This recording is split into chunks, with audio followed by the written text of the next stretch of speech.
Good morning. It is Monday, December 12th here in New York City. This is Yahoo Finance Live. I'm Julie Hyman with Brad Smith and Brian Sazzi. Let's get right to the top three things you need to know as the clock hits 9 a.m. We're gearing up for a big week.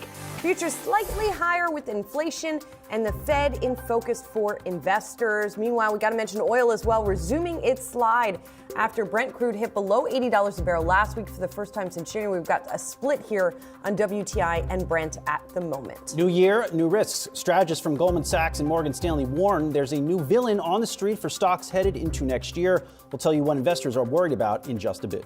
And one company who has a lot to be worried about. We asked, you answered. We've got the results of our worst company of the year just moments away. But we begin today with the busy week ahead. It's the start of a pivotal week for markets as investors await a likely 50 basis point rate hike from the Federal Reserve.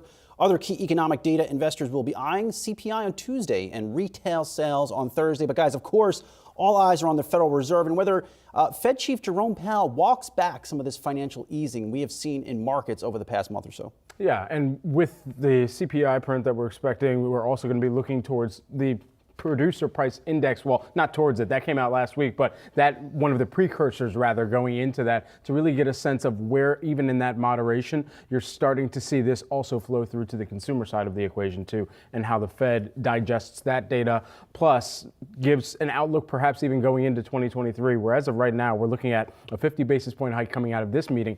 But what does the next meeting signal as well from their commentary once we get that? Yes, and then looking into next year, will we even get a cut in interest rates? People are really trying to game this out. For the CPI, we're looking at a 0.3% gain month over month in that number, 6.1% year over year. And I'm going to be paying a lot of attention to the components of CPI this week. Housing and rent could be a wild card. We had seen it come down the prior month. Will we see that, that continue? Apparel, we've all been talking about what's been going on with apparel prices. They could likely drop those prices. Gasoline could drop. So all these interesting components are going to be at play here. I've also been watching, Bloomberg does this survey of investors, what they call their MLive Pulse survey. Really interesting, a split in between professional investors and retail investors as to how to position ahead of the Fed meeting, because it looks like that retail investors, 37% of them think that owning U.S. stocks is the best trade against the ahead of the Fed. 40% of professional investors say it's better to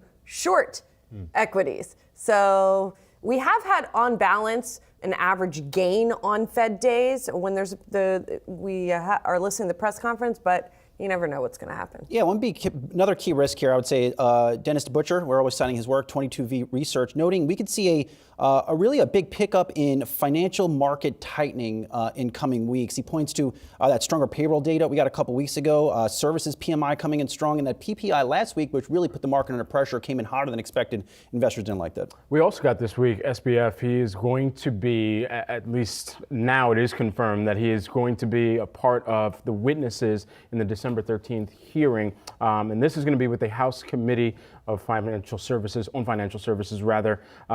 and this was after kind of going back and forth. He had missed the deadline at first, and then he was able to be added to this list of witnesses. The other witnesses who are going to be involved, you've got the new CEO of FTX, John Ray, who will also be a witness and a part of this broader process. And this is just kind of a questioning period to figure out what happened. And Congress is going to try and best position themselves to have some type of defense positioning for end users and consumers as well, who've gotten rocked by this at FTX and are looking for answers at the end of the day too.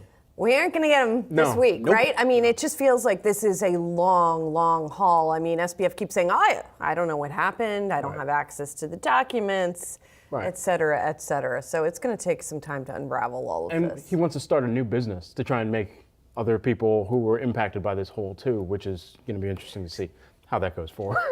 And also here, with just under 3 weeks until the start of a new year, there's no shortage of Wall Street commentary on what to expect in 2023. For their part, Morgan Stanley and Goldman Sachs are saying that earnings are the biggest risk for stocks here. And one of the particular highlights of the note here, you had Morgan Stanley's Michael Wilson and then additionally David Kostin of Goldman Sachs, both issuing some of their guidance going into 2023. But The final chapter to the bear market, they're saying, is all about the path of earnings estimates, which are far too high, at least Wilson wrote in his note. Yeah, and I think Evercore ISI, Julian Emanuel noted that earnings can collapse next year about 15%. Really good note out from him this morning. But I'm starting to think, because of all this negativity on the street, maybe stocks just go up 30% next year, guys. Or everybody is thinking stocks will fall down next year because of the pressure on profits, you name it. Deutsche Bank, to that point, they came out with a survey of their own this morning, surveyed or polled almost 1,000 professional investors. Their biggest risk, the outlook for stocks next year, is recession risk. So that is something to keep in mind. Nothing new per se, but to see it on a fancy chart really get your attention. Yeah, I don't even know if I'm turning my head sideways, because that's how I'm reading the chart. Hold on. Hold on a second. Hold on. Oh, there we go. I don't even see earnings risk explicitly as one of the worries that are listed on there. I mean, all these other things that are listed feed through to earnings, right? But earnings itself aren't one of the risks there. But certainly that's something that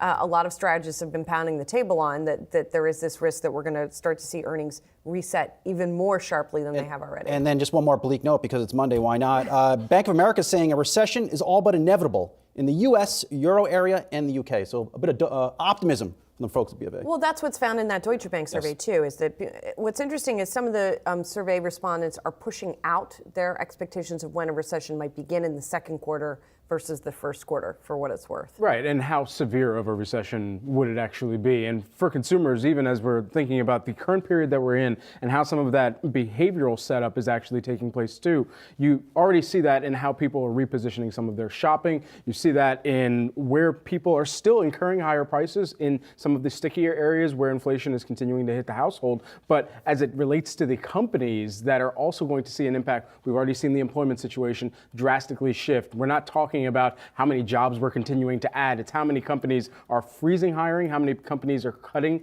the amount of headcount that they do have. So that headcount reduction, that's going to factor into what a recession looks like. You've got the spending, that's going to factor into how deep or how mild a recession is, as we had heard from Jamie Dimon even last week. And so all of those things considered, I think early on as we go into the year, yeah, we've gotten the calls for earnings estimates to come down, but it's how long some of these companies will also have to endure that as well.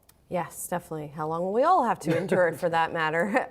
Well, Think 3 this morning. Last week, we brought you Yahoo Finance's Company of the Year, and of course, that honor went to Costco. Today, we are unveiling the worst company of the year. Here to discuss this, Yahoo Finance's senior columnist, Rick Newman. Like, you have a drum roll for the best company. I don't do best. I only do worst. It's a cringe to bring it in. It fits you well, Rick. It fits you well. You wear it well. So what is it? So everybody's dying to know. We've been talking a lot about this company lately. It is Carvana, the online used car buying site. And it's quite a simple story. Now, to get to our worst company of the year, we go straight to you, the Yahoo Finance audience. We do a poll. We got more than 5,000 responses.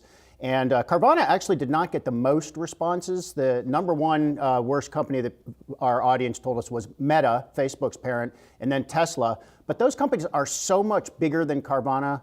Carvana came in third, but when you look at how small Carvana is relative to those giants, it tells you that this really jumped out as a company that's having problems. The stock is down 97% this year. There is a lot of talk about possible bankruptcy filing. I don't think in coming weeks, but they have been running short of cash. The market value is down almost as much as the stock, and investors just lost a ton of money in Carvana this year. So, Rick, worst company of the year. Imagine if you're on the management team at Carvana, you wake up today and you're voted the most worst company of the year. But you reached out to them. Did they get back to you? I mean, they're under a lot of fire. All of them. Yeah, they did. They said, they didn't deny the problems that are apparent to everybody. I mean, it's a public company. They said, look, a lot of innovative companies trying to disrupt established industries struggle, and they go on to become market leaders, and we intend to become one of those market leaders. So maybe they will be the next Amazon, or maybe they will be the next Toys.com. Who knows? Well, it's also amid a rapid shift in the purchase cycle for used cars, and the pricing for that has certainly impacted Carvana and their ability to move through some of the inventory that they have. So I mean, let's talk about the company a little bit. You've used it, Saz. We've talked about great Carvana. Experiences. It's actually a clever and probably a workable business model. It gets people out of used car dealerships. I mean, almost nobody really enjoys going to a used car dealer. Hate it. They have done a pretty interesting job of gathering up all this inventory from around the country that they can ship around the country, so you're not just stuck with what might be available at the corner lot. They had two problems. One is this has been a growth stock from the moment it went public in 2017. And they continued spending when the market started to turn. And analysts say they should have seen, everybody knew interest rates were going to go up. Everybody knew that was going to have an impact on interest rate sensitive industries such as car buying and housing. More than 50% of people finance used car purchase. So for sure that was going to hit sales, and they just kept spending. And then they made an acquisition of an auction firm called Odessa. That deal went through in May. And it's strategically smart, but the timing was wrong. So they took on a lot of debt to finance that, just as sales were starting to decline, unit sales were starting to decline, revenue was starting to decline, and they just have a cash crunch. So the stock is in the single digits now. I mean, this was a high flyer for a couple of years, and it's now in the single digits with people wondering, are they going to get through? They're going to need new financing from somewhere in 2023. The question is where. And isn't there also something about the structure of the company? It's family controlled, is it not? Yep, it's Eddie Garcia III runs the company. He and his father, Eddie Garcia II, I guess. Eddie Garcia II sort of had the original company that turned into Carvana. And they can control the company. I mean, even though it's public, they control what happens. It's one of those founder-started companies where the founders have a lot of management control. And Eddie Garcia III he's just got a reputation as a guy who moves fast. I guess you could say he moves fast and breaks things, doesn't worry about it that much. He has been focused on growing this company to become the dominant used car purveyor. And there's a lot of room to do that. I mean, the biggest competitor is CarMax. CarMax's market share is only like 3.5%. Wow. So there is a lot of room for somebody to come in. And I think the Carvana story has been, if we could get CarMax's market share and bump that up to, let's say, all we need is like 5% market share, then the finances start to work out. They just haven't gotten to 5% yet, and now they're having a funding crunch. So I hope the company makes it. Yeah.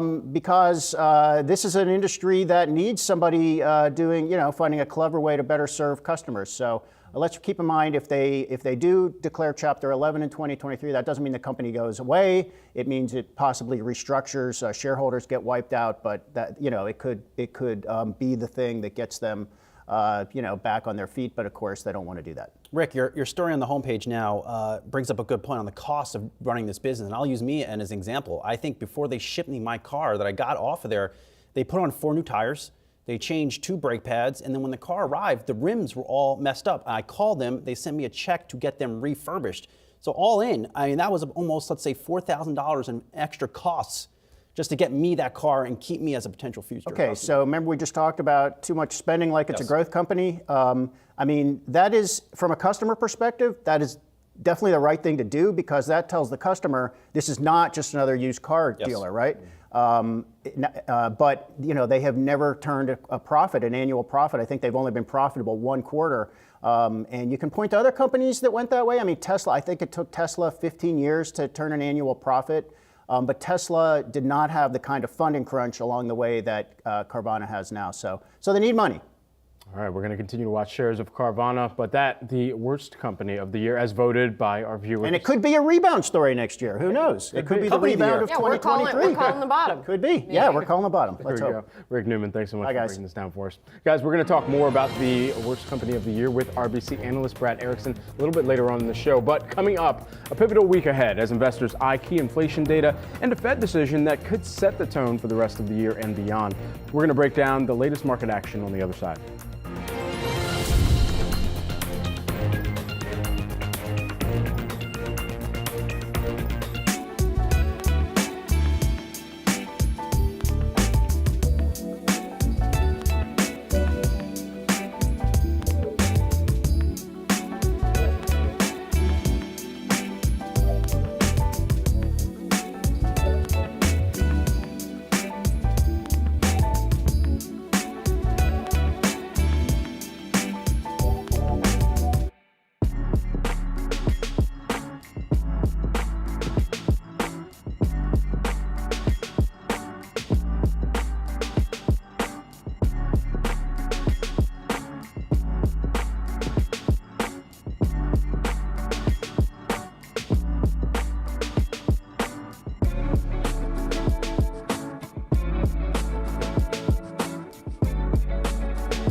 are at or beyond full employment. And so it is not necessary for the economy to grow as rapidly as it has been growing. There's a risk of recession, but it certainly isn't, in my view, something that is necessary to bring inflation down. That was Treasury Secretary Janet Yellen in an interview yesterday with 60 Minutes on the state of the economy. Inflation still dominating investor sentiment as the market hopes to recover from a rough ride last week. And for a look ahead of what to expect, let's bring in Max Kettner, HSBC Chief Multi-Asset Strategist. Max, great to have you here with us this morning, and thanks for taking the time. When you hear about what Yellen was saying and really kind of read through what this means for the employment situation and even going into next year, what most notably sticks out to you? I think most notably what sticks out to me is that pretty much everyone is expecting a recession in the first half of next year, right? You were in the previous segment mentioning a couple of year ahead outlooks across a couple of brokers, a couple of banks. I think it's pretty much consensus that the first half of next year is going to be pretty tricky on the growth side. Perhaps we get a recession. You were debating about the severity of recession. Is it going to be mild? Is it going to be short?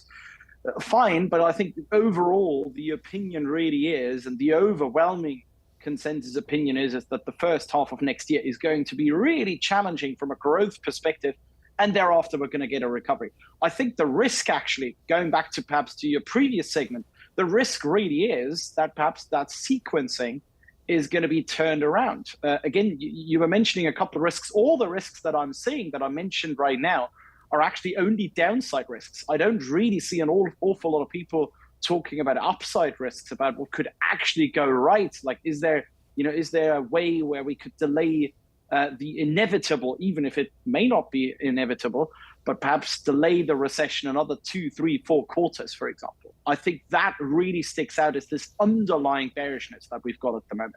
So, Max, if that is the case, and everybody is on this gloomy bandwagon and thinks it's going to happen around a particular time, from a positioning perspective, what is the risk? In other words, is everybody sort of doing the same trade right now? And if so, what are the risks and opportunities that rise from that? I think there is more and more crowding from consensus, right? We've got basically people saying, oh, you've got to be probably going into bonds, and bonds offer more protection now and more of yield now. So 2023 could be the year of fixed income and the year of yield, but just don't bother with equities at all. Don't bother with high yield. Don't bother with any of the risk assets.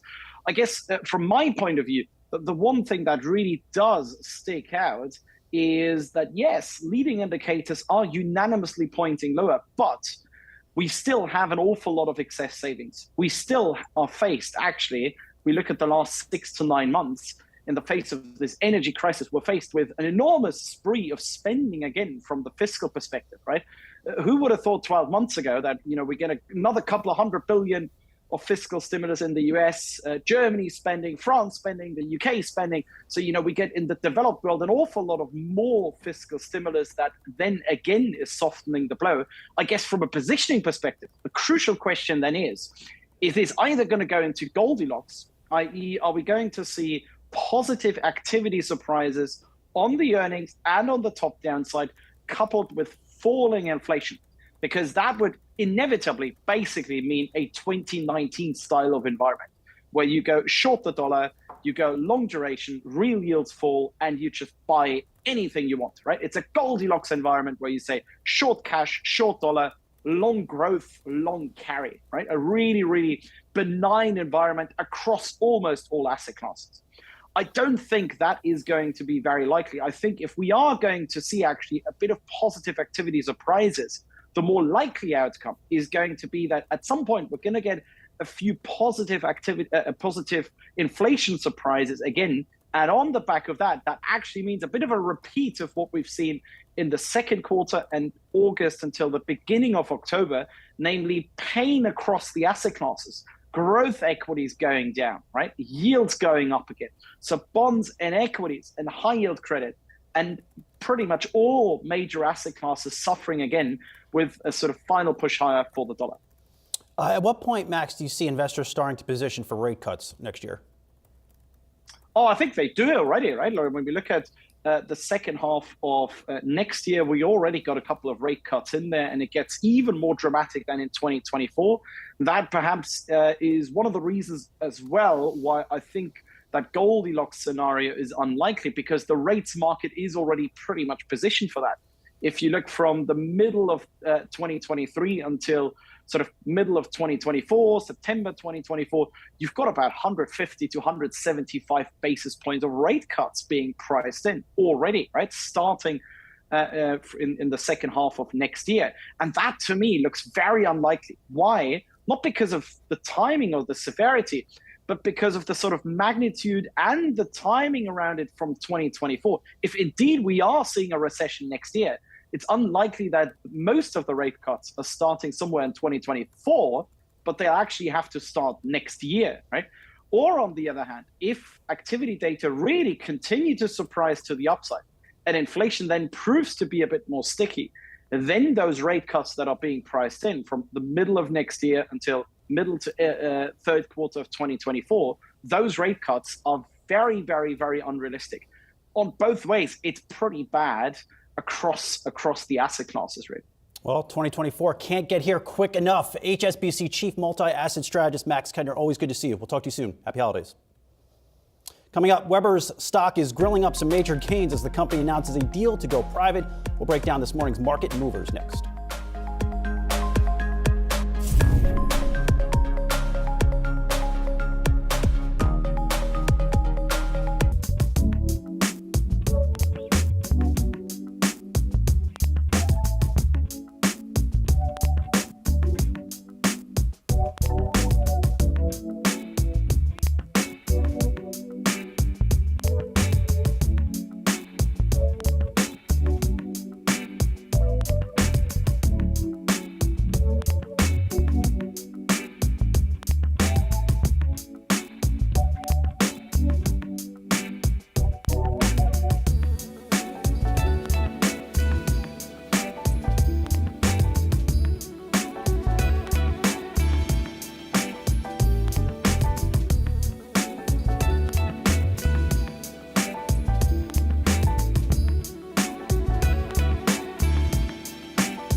Welcome back. Weber stock is cooking after the company announced it will be taken private by BD Capital Partners in a $2.3 billion cash deal, equivalent to about $8.05 a share. And we reported this back in October. BDT made that initial bid for Weber. Weber accepting in here. And like I mentioned at the time, guys, I think this is a play on Weber making most of their grills in the United States. They have done this for decades, and I think this is a play on buying a strong brand name with a lot of just strong market presence in a Home Depot, in a Lowe's, that U.S. manufacturing, that company, Weber's rival Traeger, makes most of their grills over in China. They've seen a lot of bottlenecks, a lot of inflation. Weber does it differently, and I think that's what BDT is betting on here. Yeah, it's hard to really say too many other names or brands that are household known, especially in the grill business, like Weber. Traeger, of course, has taken up more market share over the past several years here, and as we continue to look through what the cycle for the consumers is like, purchasing grills is not at the top of the priority list, and it's definitely not at the top of some of those Black Friday or Cyber Monday shopping lists. So with that in mind, everybody's got a grill. Were you the grill replenishment guy? I wrote the story on it, okay. yeah. Simeon Siegel, he was the one that coined that with us, though. Yeah, the cycle is broken, The clearly. cycle is broken, yeah. I mean, put this in perspective here. BDT is buying this company for what, $8.05 a share? Mm-hmm. It had its IPO in August of 2021. Do you remember what the IPO price was? No. Higher than today. $14. $14. And they're getting it at $8.05. So it just shows you, I mean, that this sort of, the disruptions that the pandemic caused, we talk about it a lot with tech, but obviously we also have talked about it with things that you buy for your home, whether it be furniture, home furnishings, appliances. And here it's clearly happened with grills as well. So BDT might be making a play for U.S.-made grills, but they're also trying to get a bargain. Yeah. Well, this puts the pressure, I would say, on Traeger. I mean, Traeger, they're seeing this news today. How do they stay public? I mean, their stock has been absolutely hammered. And then, little fun fact, too, BDT, founded by Byron Trott, who is longtime Warren Buffett's favorite banker when he was at Goldman Sachs. Little news you can use there, people. That is very interesting. Buying businesses that you understand. Grilling business. Yeah. That's a pretty straightforward one. We want to bring you a stock that's moving on an analyst call as well. Qualcomm shares are falling this morning. Wells Fargo cut the stock to underweight from equal weight, did keep the price target at 105, but this is the only sell equivalent rating on Qualcomm on Wall Street, which is interesting. And it's sort of in line with the firm's view overall on some of these mobile phone chip makers. They had downgraded Skyworks and Qorvo previously. Now the downgrade Piper, if you will, coming for Qualcomm. Qualcomm had that was a challenging third quarter they put up that really shocked the market. But look at the different tone between this downgrade to sell on Qualcomm and then what we saw from Broadcom last week. Really a blowout quarter. The street couldn't get enough of Broadcom. Well, this is another cycle story, too, because the smartphone outlook has been rattled by the number of consumers who are looking at prices and saying, you know what? As long as my phone is still working at this point, and I'm in the process of perhaps cutting costs where possible on the discretionary spending side, then I'm not necessarily looking at a new phone device that I need to buy right now, or that's even partially subsidized through a phone carrier. And so within that super cycle being pushed out even further within the smartphone category, that could have a longer term impact on all of the chip manufacturers. And as Apple is going further into investing in building out its own chips now too. Yeah, I mean, all of these chip makers have been hit by all of this perception, right? So at some times it is beneficial to Qualcomm to be concentrated in mobile, and sometimes it's not. Yeah. All right, let's take a look at the opening bell on Wall Street here this morning. And looks like we could have a slightly higher open, but really the focus is on the balance of the week, on CPI, on the Fed meeting, and on the home stretch to the holidays, where people are going to be reading the tea leaves on consumer spending quite a bit, which we'll be doing a little bit later in the show as well. I see you. I was just smiling. I'm looking at, I'm on our homepage looking at the stats. Also, a really cool interview by our very own media reporter, Ali Cannell, with Andy Cohen. I'm excited to watch the rest of this. I started the first 5 minutes. Yes, I enjoyed the, speaking of the holidays, it was a very holiday scene behind Andy Cohen with the fire in the background. It gave strong holiday vibes. Look at us with these big interviews. Love this stuff. Andy Cohen on Yahoo Finance. Love it. Nice stuff. All right, we're seeing a little bit of a higher open here this morning. So, Brad, what are you seeing over at the Interactive? We got some holiday vibes with the green and red here, at least some of the colors of the holiday season. But anyway, taking a look at the Dow Jones Industrial Average, you're seeing that open higher fractionally by about 0.4%. Nasdaq Composite, you're seeing that up by about 0.2% out of the gate here. And then additionally, the S&P 500, that too is up fractionally by about 0.25%, we'll call that. But as you were seeing, as I was scrolling through each of those, or at least toggling through each of those major averages, we are still net lower over the past 5 5 days. So keep that in mind as we go through with this trading week as well and see where we can claw back some of those declines that we've seen. We're taking a look at, let's take a look at the sectors here first to see where we're really trending out of the gate this morning. Utilities seems to be the outsized leader as of right now. It's up by about 0.9%. You got more gainers than decliners. Bringing up the caboose, we were just talking about discretionary spending a moment ago. XLY, that is down right now by about 0.3%. And just to give you a year-to-date view of consumer discretionary as well, that's down 32%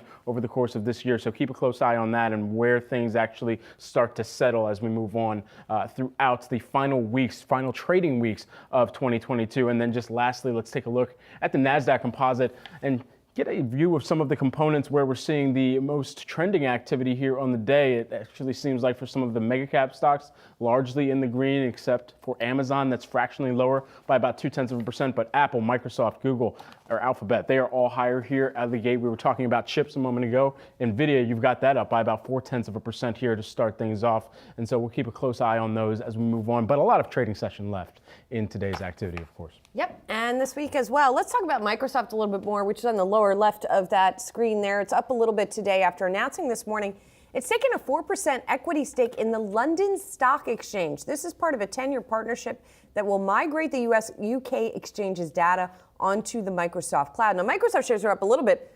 London Stock Exchange is getting a lot of positive feedback from analysts for doing this deal, which is quite interesting because they say it'll bring credibility and it sort of beef up its data offerings compared to some of its peers. So they seem to be pretty positive on this deal, you guys. Yeah, it comes at a time. I remember speaking to Nasdaq CEO Adina Friedman about 6 or 7 months ago. They've been going through an Amazon Web Service upgrade, just all in the pursuit of making these markets more efficient even faster. Yeah, and it seems like for Microsoft, this is going to net them some spending over the next 10 years. LSEG, LSEG is basically going to spend that amount on cloud services with Microsoft. And hopefully with this, this should give Microsoft a little bit more insight into, and for the data that Microsoft is really trying to aggregate as well and bring onto its cloud services. This has been a big kind of wave of deals that we've seen from Microsoft. They had, of course, along with some of the other cloud participants, a big Pentagon deal that was made known last week, and that's going to be over the course of some years for about $10 billion as well, all in. But then additionally here on the exchange front, just another deal to be able to see their web services or their cloud division propped up just a little bit more. And a deal that doesn't need regulatory approval like the Activision Blizzard. Right, I guess there has been a lot of consolidation in the sort of data exchange space in the past few years. Remember, S&P Global bought IHS Markit. Deutsche Börse also took a big stake in institutional shareholder services. So there's been some... Refinitiv with London Stock Exchange. Yeah, so there's been some of these combinations. So we'll see if this is the last of them or if there are more to go. Could be the tip of the of that spending to come forward, especially given the acquisition we were talking about earlier, and perhaps just looking for good prices for deals right now too. Also coming up, everyone, stocks in the spotlight. We're going to highlight one of this year's top trending tickers on the Yahoo Finance platform. Jared Blickery has that for you on the other side of this break.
Good morning, everyone. Welcome back to Yahoo Finance Live. It's been a wild year for the markets, and some individual stocks had their time in the spotlight. At Yahoo Finance, we covered so many trending tickers this year, and who is better to talk about that than Yahoo Finance's Jared Blickery? He's got the first of 2022's trending tickers. Jared.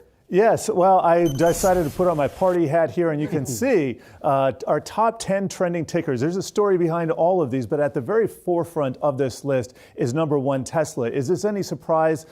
This just has been the perennial ticker. You combine that with what's happened with Twitter, and we got a lot to get into the rest of this week. Tomorrow, we're going to talk about some of the indices, but I wanted to chart Tesla. Now, this is a year-to-date chart. You can see it's down, been cut in half this year. Its peak was actually a month or two before this in November of last year. But I pulled a number of tweets. And the thing is, the Tesla story doesn't really start coming into its own until you start getting into that Twitter purchase. And here's the definitive one. This came from Elon Musk on October 27th. The bird is freed. However, we do know that this was expensive for Tesla. In order for Elon to purchase that $40 billion plus purchase price, he had to sell a lot of Tesla stock. And that's when we got some of this negative price action in here, and we started seeing some of these stories develop. Here's one from Bloomberg. Musk sells another batch of Tesla shares despite vowing to stop. Billionaire unloads $4 billion more worth of EV maker stock. Latest move brings total sold to $36 billion in the past year. And I could go on and on with these tweets. I got a couple more. Musk complains of too much work after taking over Twitter. Comments reinforce what Tesla investors have feared for months, that the car maker's shares have almost halved since early April. And that's because Musk may have too much on his plate here. I will say this, he's looking into further financing some of the debt of Twitter and some of refinancing some of those sales through margin loans to Twitter, or margin loans to him through his Tesla stock. But he's saying when there are macroeconomic risks, it is generally wise to avoid using margin loans on any company, as stocks may move in ways that are decoupled from their long-term potential. Talking about specifically how much juice does Tesla stock have to produce more debt for Elon? Not as much as it did when it was trading over $400 per share. I think this is going to be a narrative for Musk and Twitter and Tesla in the new year to come. Jared, what stood out to me on that top 10 list? Where are the meme stocks? Only GameStop was on there. You know what? I did a comparison with 2021, and you will notice here, GameStop, the only one who made it. Now, back in April, May, February of 2021, this list was dominated not only by GameStop, but also AMC, some other meme stock names, but also crypto. We only see Bitcoin up here. That's number 8. A lot of changes this year from the previous year, and we're going to talk about this all week here at Yahoo Finance. What's really interesting about Tesla too, and it's the drama like obviously Tesla is very broadly held by people who have been checking it on our platform, but there's also a lot to talk about, to your point with Tesla and all of that news flow. And by the way, it's not just about Twitter, of course. It's also, there have been reports about troubles in China in terms of production and demand for Tesla. There's a lot more competition for Tesla than there's ever been. Arguably, that story has been hidden, has been masked a little bit because of all the attention on Twitter. But I think that's losing market share, going to be another potential story for investors to consider with Tesla in the new year. Yeah, I'm sure a lot of people are hoping it'll come roaring back. Yes, Jared Blickery, thanks so much. Real good stuff. All right, the flight from crypto, as Jared was just mentioning, has been swift and large in quantity, according to new data from Crypto Compare. Last month, investors pulled 91,363 Bitcoin, worth a total of close to $1.5 billion, based on the November average price of about $16,400 from top exchanges such as Binance, Kraken, and Coinbase. That represented the largest Bitcoin outflow on record. Coming up, markets are awaiting central bank decisions and key inflation data after last week's declines. We'll discuss the state of the markets with Interactive Brokers' Steve Sosnick next.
Well, inflation data this week could indicate the Fed's next move with a rate hike likely in the cards. But the big question is not, of course, what's going to happen this week, but what's going to happen after that, and how best should you position your portfolio into the new year? Joining us now is our pal Steve Sosnick, Interactive Brokers Chief Strategist. Steve, it's good to see you.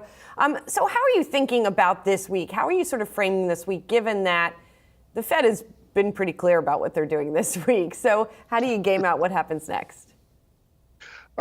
Good morning, Julie. Great to see you.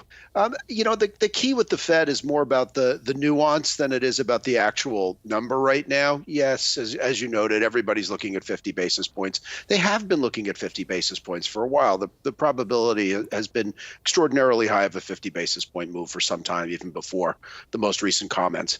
The keys here to me are going to be A, the dot plot.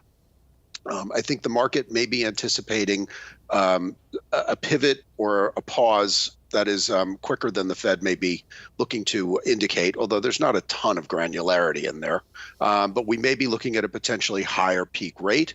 As you show on the chart, we're looking at about 5% right now is priced in by the market, just a little under. Let's see where that goes. A lot has to do with tone also. On November 30th, when Powell spoke to the Brookings Institution, a lot was made of, his speech. The market ripped higher. I think a lot of that had to do with end of month effects and some selective option buying, but a lot of it was, he's back to sort of this Goldilocks-ish tone. And I think the market liked hearing that. So there'll be a lot of nuance in the conference call, hopefully a lot of nuance in the conference call, and that's what people will be reacting to. Steve, within that tone, the Fed chair has been reluctant to use the word recession, and you could see that in the transcripts by combing through those. And so do you think it is still time for the Fed to continue kind of easing away from using that word in whatever they're signaling and how they're communicating? Or is that an acknowledgement that they need to make for the sake of credibility, even knowing that that was one of the challenges that they were trying to reestablishing that credibility earlier on this year? What they should do from a market point of view vis-a-vis what they should do from an owning up to a point of view may not be the same thing.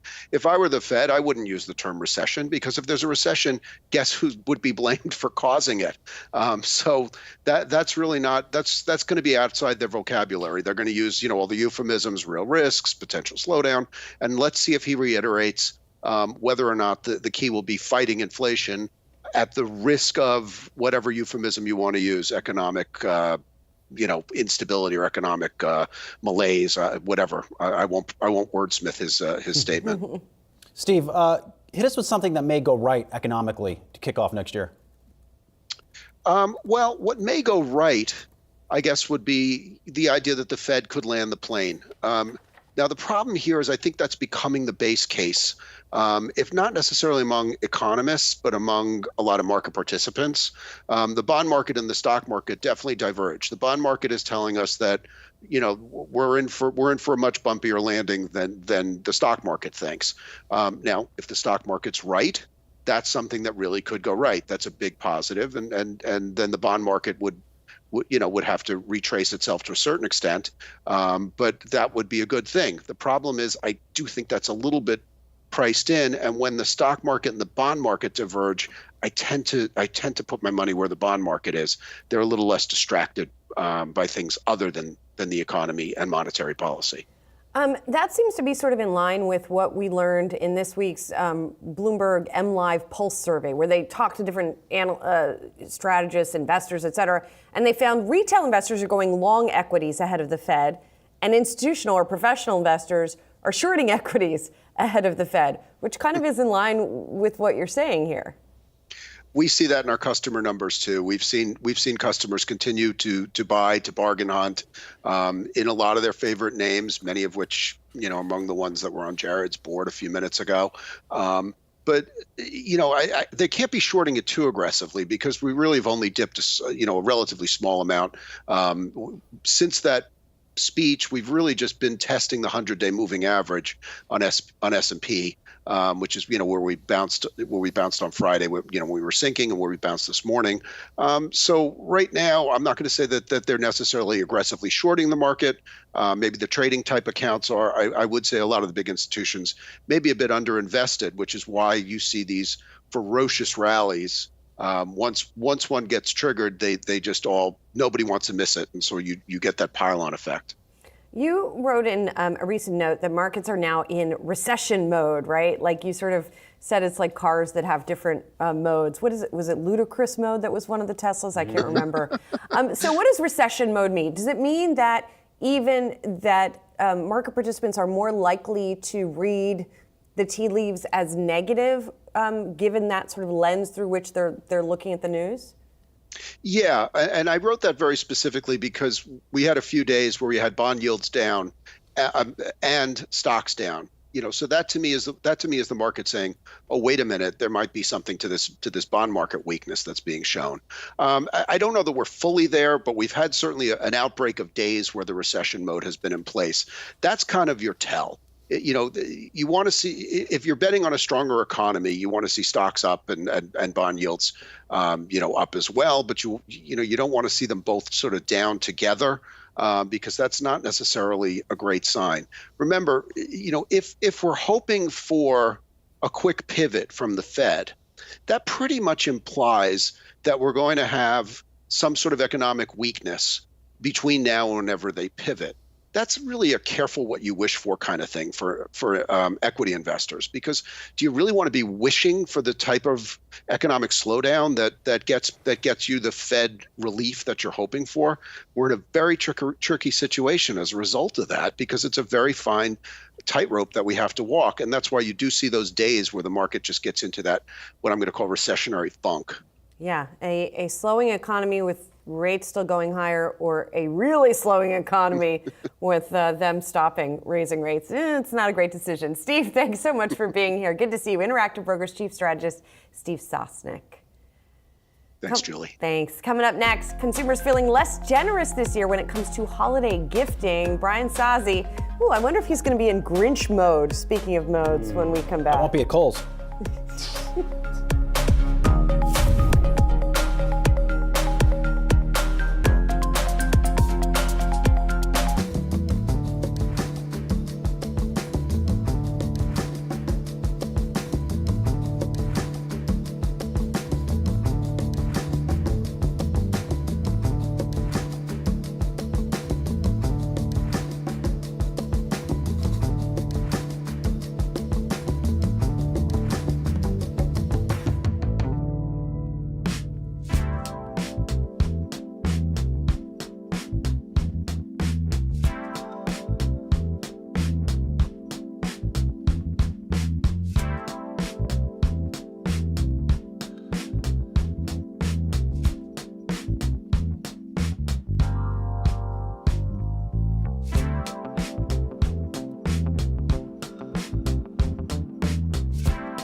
Americans are planning to spend less this holiday season. That's according to a new poll from Gallup. People say they plan to spend an average of $867 on gifts this season.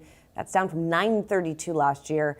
And this Grinch take is where we find Sozzy's take today. I imagine we're going to be seeing you in some cartoon green in just a few moments. Yeah, I suspect you will. Let me tick through some of these numbers. As you mentioned, the Gallup poll saying that Americans now plan to spend $867 on the holiday gifts. That is down from $932 in October. And there is my fat Grinch picture over there on the right. You can see that pullback in spending right now, according to this latest Gallup poll. Next chart here looks at the indicator of consumer intentions that Gallup tracks. That is sending some mixed signals, with the percentage planning to spend less at 33% and the percentage planning to spend more at 17%.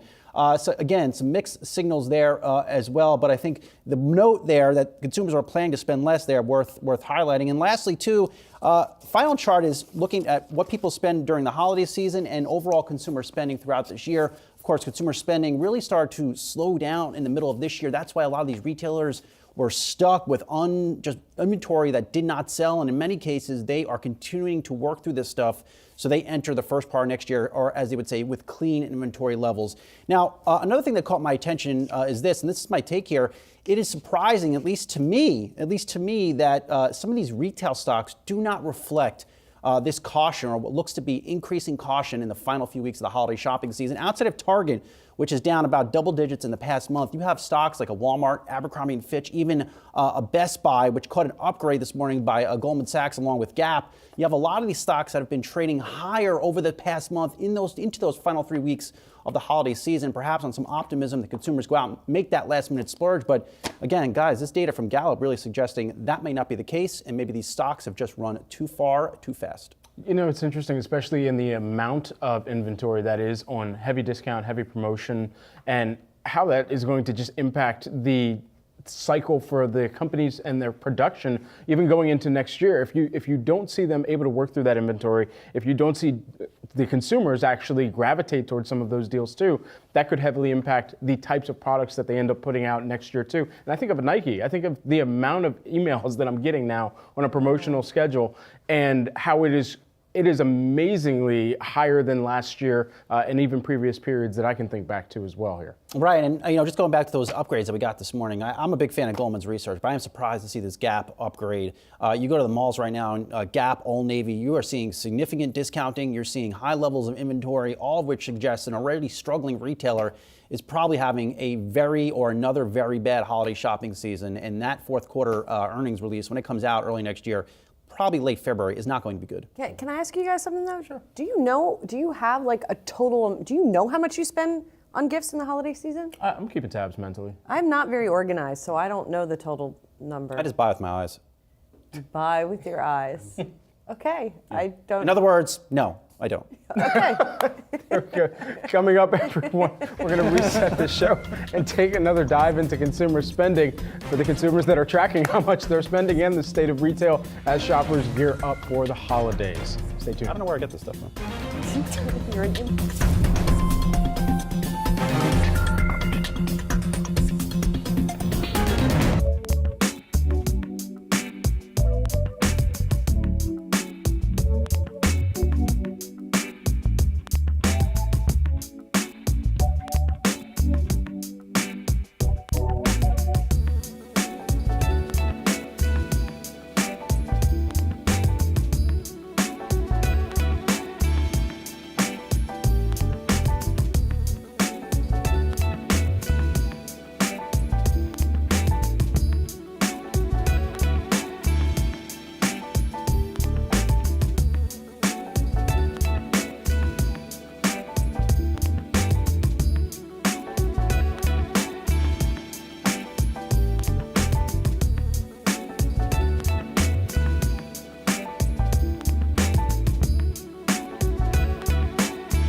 Welcome back to Yahoo Finance. I'm Brian Saza here with Julie Hyman and Brad Smith. Markets await this week's big FOMC meeting and a key read on consumer price inflation. Right now, we're seeing all three major indices in the green ahead of those big announcements we'll, of course, be covering here at Yahoo Finance. All right, here's what's on tap this hour. For blown tires, Carvana gets selected as Yahoo Finance's worst company of the year. We'll check in on one analyst on whether the online car seller will survive.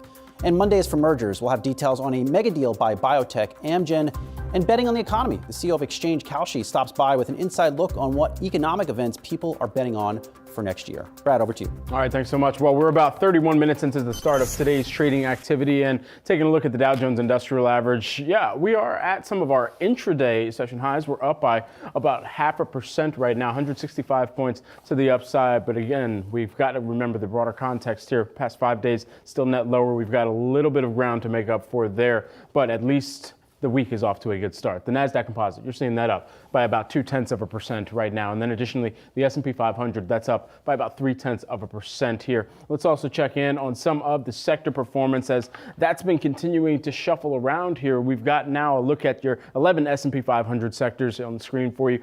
Energy is actually leading the pack now. That's up by about 1.4%. And technology, also an outperformer on the day. That's up by about 0.7% in what's been a challenging year for tech.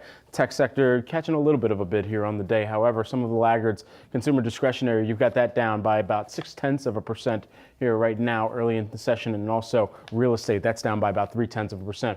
Also want to take a quick look at some of those Nasdaq Composite movers on the day. Tesla shares are lower for their for that stock, seeing them move lower by about 3.5% right now. And then additionally, some of the other bigger decliners here on the day, mRNA, Moderna, that's down by about 3.7%. But mega cap tech still holding up pretty well. Amazon flat to the downside. Apple, Microsoft, and Alphabet are in the green, though. Saz? Yeah, those losses in Tesla are really accelerating here. All right, there's more happening in D.C. this week than a closely watched Federal Reserve meeting.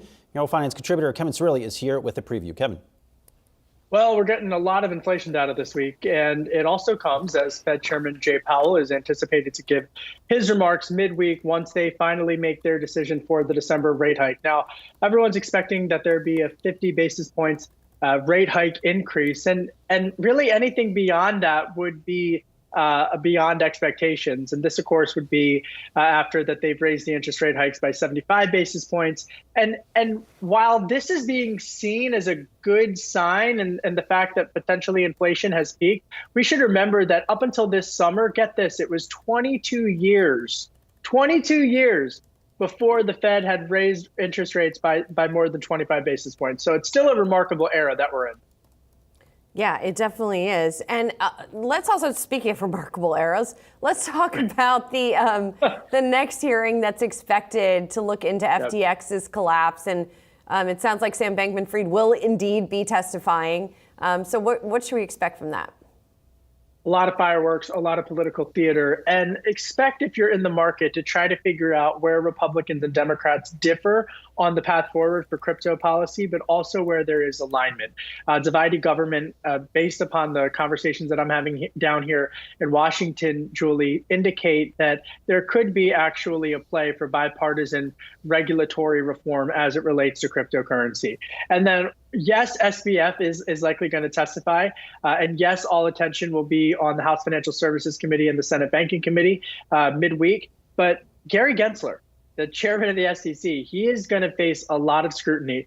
He was banking that Democrats would all rally behind him. But now even some Democrats are raising questions about whether or not he took his eye off the ball in terms of the regulatory oversight that should have been, they argue, been looking into with FTX. Senator Elizabeth Warren has urged Gary Gensler to, quote unquote, suit up. And that's really exposed some division between progressives and this in particular regulator at a time in which Republicans are also waiting to specifically go after him in the new Congress because of the slight gains that they'll have in the House of Representatives. Gary Gensler, I keep saying this, is such a crucial part of the regulatory reform for cryptocurrency in the short term.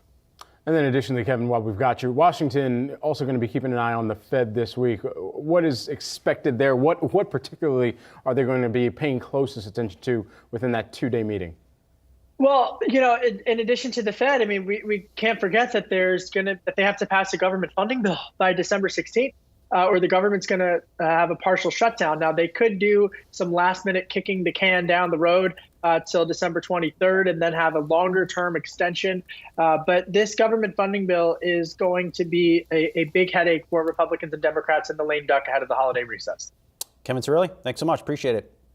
Okay, Thank you. Before we head to break, let's shed some light on shares of beverage giant Coca-Cola. Goldman Sachs analyst Bonnie Herzog coming out positive on Coke following a meeting with the CEO and other management in New York City. Herzog says Coke is still seeing strong consumer demand despite challenging economic conditions around the world. Herzog adds she thinks Coke will continue to raise prices in 2023, which will likely help support the company's top and bottom lines. Coming up, Amgen has sealed the deal on a major acquisition. Julie's back with the details and other top headlines next.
Get to some other business headlines that we're watching right now. Amgen agreed to buy Horizon Therapeutics in an all-cash deal valued at $27.8 billion. That makes it the largest healthcare deal of the year.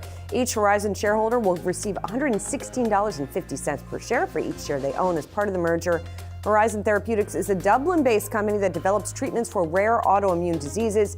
Amgen expects the regulatory approvals under the Irish Business Code to be achieved by the first half of 2023. By the way, there are a number of different companies vying for Horizon, and Amgen is the one that gets it in the end. Online fashion retailer Shein is exploring expanding into an online marketplace that would allow other merchants to sell directly to customers on it. That's according to the Wall Street Journal. Creating that marketplace would make Shein a direct competitor to retail giants, including Alibaba and Amazon. The company valued at more than $100 billion. It's backed by big-name investors like Sequoia Capital China and General Atlantic. Shein is on track to generate revenue of $24 billion this year. And a huge scientific breakthrough. The U.S. Department of Energy is expected to make an announcement this week on a major milestone in nuclear fusion research. This comes after the Financial Times reported that scientists in a California-based laboratory had achieved a so-called net energy gain from an experimental fusion reactor. This would be the very first time that researchers have successfully produced more energy in a fusion reaction than was consumed during the process. It would be a major step in the pursuit of zero carbon power, so we look forward to getting more information on that, hopefully later this week, Britt. All right. Beam me up. The holiday shopping season is in full swing with shoppers keen on finding deals, but with many customers getting ahead of their shopping for the year during Black Friday. Is there still more demand? That's the big question. Here in the Consumer Institute lead, Katie Thomas joins us now to add her perspective on this topic. Katie, great to have you here with us. What are you seeing in the numbers and the sell-through of inventory as of right now, and where the appetites of consumers are holding strong versus where we're seeing some softness? Yeah, absolutely. Well, obviously, this was a very long holiday season this year. You saw certain sales kick off in October with, big box retailers, e-commerce retailers, and really start to sell through some of that inventory. And in a lot of ways, that was a good idea because that helped them start to work through some of that inventory at a time where consumers were still shopping for themselves mostly. 87% of consumers told us they were shopping for themselves during those October sales and weren't totally ready to buy gifts yet. Now you're seeing sort of that push-pull tug of war with consumers and retailers in terms of what consumers actually want and what retailers feel like they're trying to work through and sort of get rid of. So it really depends on the retailer in terms of what their inventory position was and how much excess they had and how it aligned with what shoppers were looking for this season. Which retailers do you think are having a lot of success just working through those inventories? What we've really seen do well, Brian, is the ones that are on the top and the low end of the spectrum. So we've seen luxury continue to do well and specialty retailers that really know what they stand for. You think of some of the athleisure retails, athletic retailers that have very clear positionings and points of view. They've continued to be able to manage through some of that inventory, as well as discounters, where consumers are going in there. They feel like they know they can get a good deal. They know they can get the best bang for their buck. Where you're seeing some struggling is what we call the death of the middle. So those sort of middle retailers that aren't really sure what they stand for, saw really steep discounts at some of them up to 60% for Black Friday. That just goes to show just how much they're probably sitting on and trying to work through. When all is said and done, where will we be at the end of this holiday season in terms of the inventory position for a lot of these retailers that have been oversupplied? Yeah, I think, from a retailer side, there likely will still be a bit of an issue, just given that some of this inventory they're sitting on is simply because consumers already didn't want it.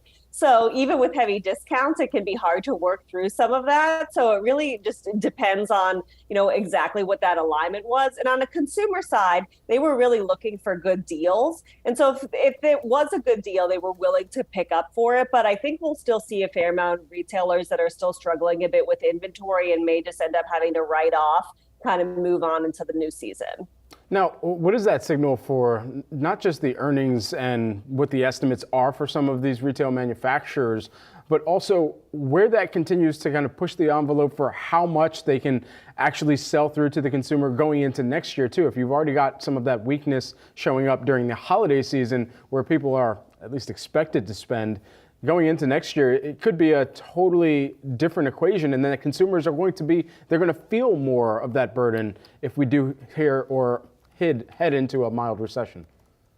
Absolutely. To be honest, I'm a little bit more concerned about 2023 than I am about the holiday season. Right now, consumers will tell us they're concerned. They'll tell us that they have inflation on the brain, that they're thinking about pulling back spending. But historically, what we've seen is that people want to spend at the holidays. They want to buy those gifts. And frankly, the deals are so good and they are so across the board that consumers are willing to spend now. In reality, where you may start to see some of that pullback, especially as you start to really analyze by income groups and look at some of the medium to lower income groups.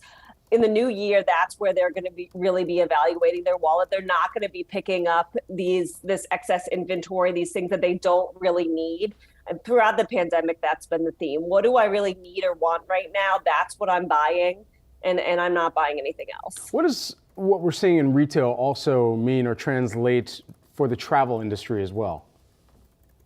Yeah, I mean, there's still it's a tough balance there as well in terms of what the price is, the availability, and consumers really wanting to get out. It's another area that's sort of right now being propped up by some higher income consumers who are still wanting to travel, willing to spend the money regardless of what it costs. But we'll see some stabilization in that. I mean, you're hearing it even with Walmart and other discounters saying, hey, we're seeing an influx of higher income consumers come in here because they want to get the best bang for their buck. So people are really evaluating where they want to spend and where they want to save. So travel will continue to be impacted in that same way of exactly how much do I feel like I can spend this year.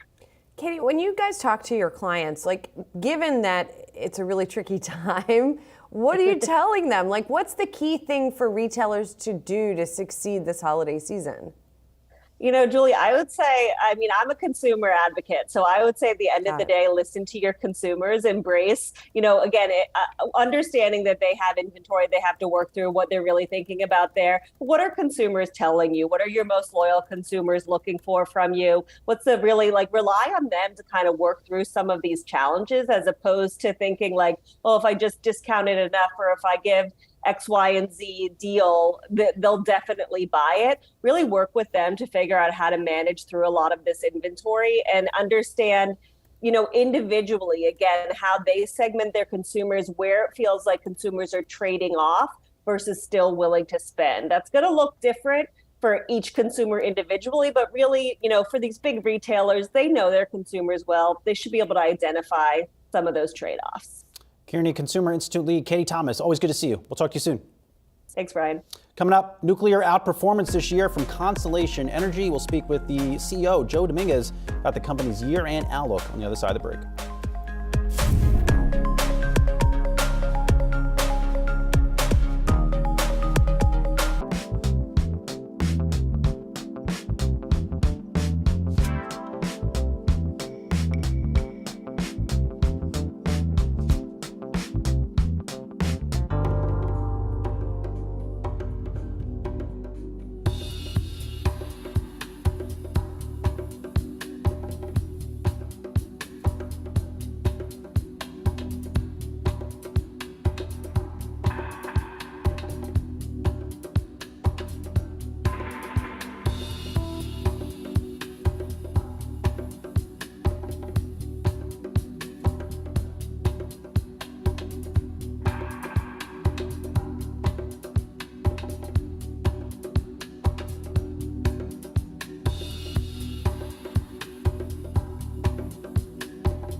One of the best performers in the S&P 500 this year is kind of a stealth contender, if you will, Constellation Energy. The shares have more than doubled this year, and that's after the company spun off from Exelon back in February, just second to Occidental Petroleum in the S&P 500 this year.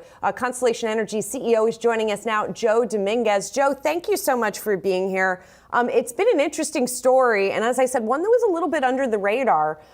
You guys are a power generation company that split off from Exelon. Talk to me about the journey now that you are a separate company and sort of what you're focusing on for people who are not familiar. Yeah, sure. Well, first of all, happy holidays, Julie, to you and everyone there. It's been a phenomenal year for us. We separated from Exelon on February 1st, and we took all the generation assets that Exelon previously had. They're now a wires-only company. We produce about 10% of the nation's zero-emission energy and 20% of the nation's zero-emission energy that operates all the time. It's always on, doesn't require the sun to be out or wind to be blowing. We also have renewable generation, but mostly, as you noted, we're a nuclear owner. And the other part of our business that we're nationally known for is we sell power to some of the largest customers in the country. About 75% of the Fortune 100 buy power from us. So it's an exciting time. We've outperformed, I think, for a couple of reasons. First, the ecosystem around energy that everybody's very well aware of. The higher fossil fuel prices mean higher electricity prices, whereas our nuclear costs are fixed. So we enjoy the upside from that. But in addition to that, we saw the passage of the Inflation Reduction Act, which for the first time puts nuclear on a level playing field with other zero emission technologies for tax incentives and other things. So both of those things have been enormous catalysts for us this year. Joe, of course, like any power source, renewable or not, nuclear has had its detractors over the years. But I feel like it's had this resurgence as of late, particularly as we look towards a lower carbon future. That said, it doesn't feel like there's a lot of new nuclear plants being built right now, even with the passage of the IRA. So what do you do in terms of getting more from the existing aging plants and making sure that they are efficient and safe? Well, there's a few things we could do there, Julie. First, we could extend the operating lives of the plants. So we're investing hundreds of millions of dollars to do that, to make sure that the plants are state of the art and could run longer. So to give you some sense of the magnitude of that, if we simply extend the operating lives of the nuclear facilities that have already been built, will produce more clean energy than all of the renewable and hydro generation that's put in place from the beginning of time till now. So just extending the operating lives is going to be a hugely material factor. We also can uprate and expand the amount of energy that we produce from the nuclear plants, and we're doing that. In terms of new nuclear, we're seeing come online here, the Vogtle plant in South Carolina, a typical large nuclear power plant will have 2 units that hopefully will come online in 2023. But as you noted, we really don't have a lot of follow-up activity to those large construction projects.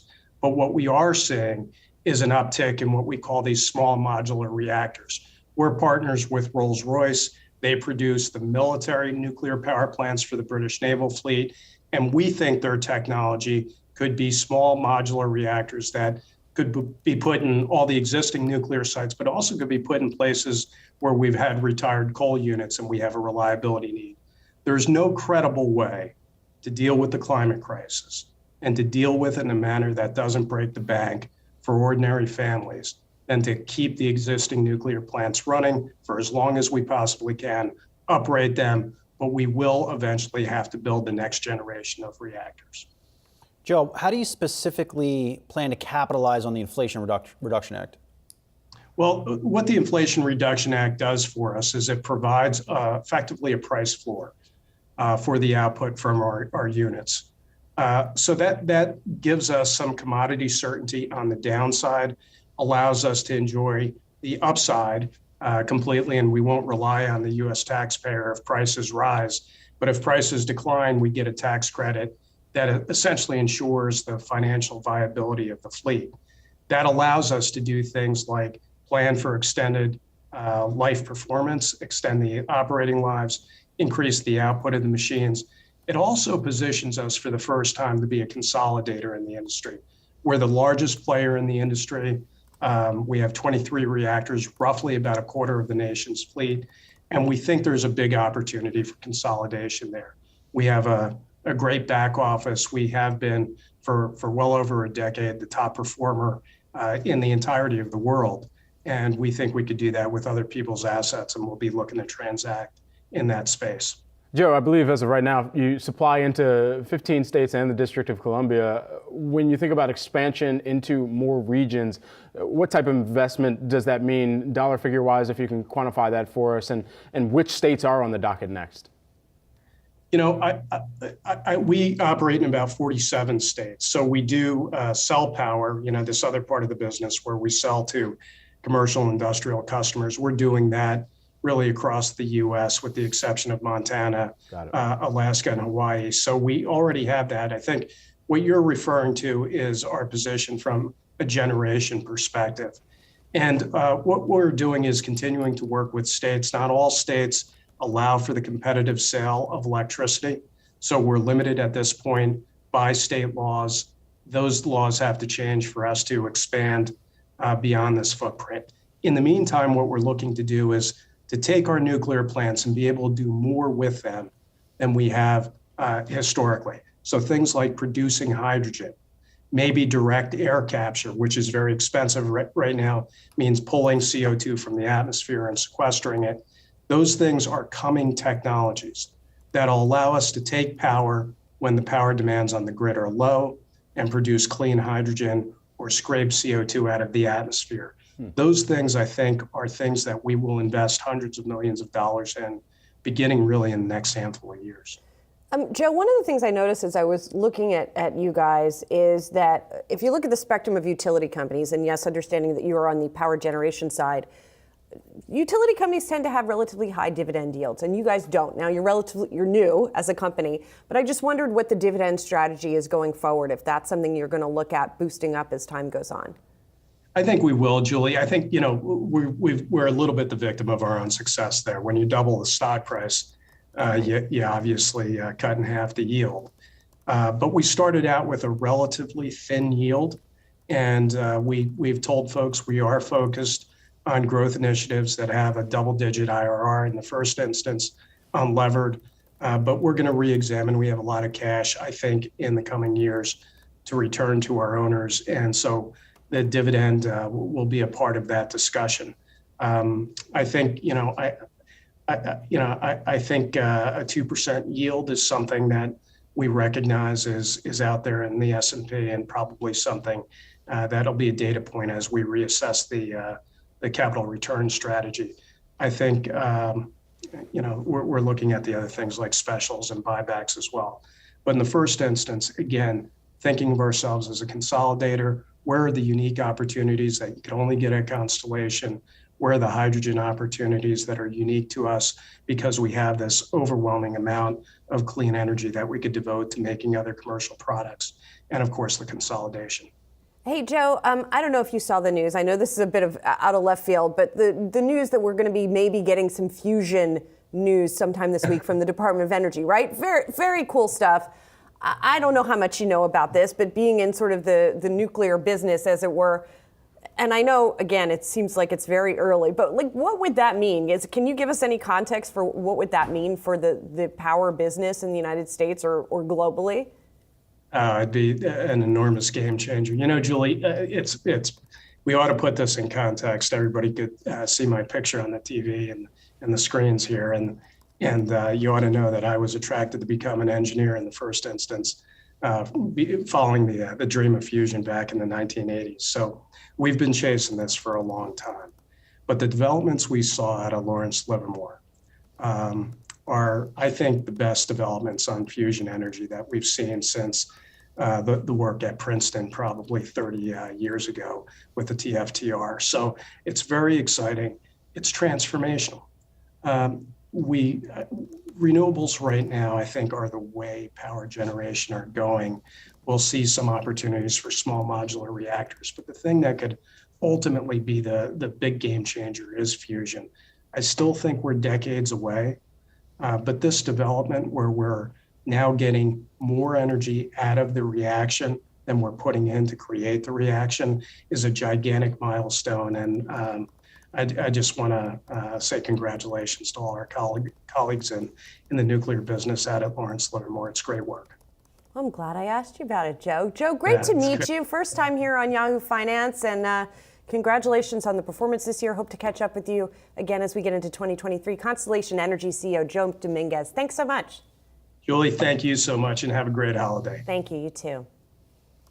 And we got to take a look at another trending ticker we're watching on this Monday morning. Coupa shares are in rally mode after private equity firm Thoma Bravo agreed to buy the company for $8 billion. It's $81 per share in cash. And guys, this is interesting because this is the second company we're talking about today after Horizon Therapeutics, where there was like a bidding war or at least competition among suitors. And now it's Thoma Bravo that wins out. There were some private equity companies, there were some public companies, and so now Thoma Bravo getting it. Yeah, activists were pushing for this to not sell for less than $95 a share. This considerably lower than that, but a significant move here on the day in reaction to the deal being announced, and we'll see if this ultimately goes through, but expected to. Also, what I am interested in, if this puts a floor on some of these SaaS or software as a service companies, all of these stocks really this year have been absolutely obliterated, despite many of these companies still putting up strong double-digit growth rates on the top and bottom lines. Is this the type of deal, though, that sends a signal to the market that, you know what, some of these stocks have just gotten too cheap? Yeah. All right. All right, coming up, yes or no, maybe not, maybe. Well, yeah, all that. If you want to hedge against risk, why not bet on any or all these events? Kalshi says its Fed forecasting is more accurate than experts. We'll catch up with the exchange's co-founder and CEO next.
Investing with a twist. It's a simple yes or no when it comes to Kalshi, a CFTC regulated exchange that allows investors to trade events like stocks. The group has offered over 2,000 markets since opening the exchange in July 2021, with over 10 million contracts traded a month.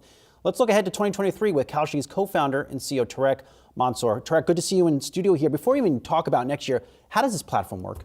Yeah, it's super simple. So Kalshi is it's a CFTC regulated exchange, the same thing as the CME or ICE, who owns the New York Stock Exchange. It's an exchange. The only difference is that we don't trade on traditional assets like equities or commodities or other. People are trading an asset called event contracts, where the underlying is not your typical stock or bond. It's the occurrence of non-occurrence of an event. So it could be on things like economics, like inflation or Fed decisions, geopolitical events, climate and weather, and a variety of other things. So when it comes to things like we talk about all the time, right? Like CPI coming up this week, the Fed decision coming up this week, the predictions, I believe, for those two events are pretty much in line with the market. How often do you see divergence from conventional wisdom or conventional markets and what you see on Kalshi? It's actually pretty phenomenal. I was looking at the numbers. So for inflation, you have two main numbers that Wall Street looks at today. There's a Bloomberg Economist survey that comes out, I think, 1 to 2 weeks ago.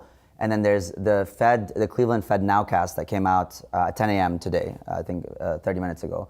So right now, Nowcast is at 0.47%, and the Kalshi markets are forecasting 0.3% for November inflation. So there's quite a bit of divergence, around 0.2% difference. And so we are forecasting lower than expected inflation, lower than what the market is expecting. And just for, I guess, the sake of credibility, we've been more accurate 10 out of the last 12 times than any other data points that Wall Street looks at today. What is the appetite, or is there an appetite among your end users for being able to look at even like cryptocurrency events? There have been some significant ones, of course, with FTX most recently. If there were other events, halvenings, or some of the expected occurrences that they could have a position on, what would that look like in the future? Absolutely, yeah. So I think there's two ways that this has manifested. Our users did ask us about halvenings or forks or these types of sort of core events that impact the ecosystem more broadly. And the second, actually, funnily, the second use case that for a year a lot of our users have been sort of pounding the table, we want this, is being able to short cryptocurrencies easily. Well, because today it's not super easy to do that if you're not crypto native, so to speak. We have not touched crypto yet as an exchange. We can talk a little bit about this. Our ethos has been fully regulated from the start, and we're going slow and steady with respect to new assets. With regards to what happened to FTX, what, if any, impact has that had on your business?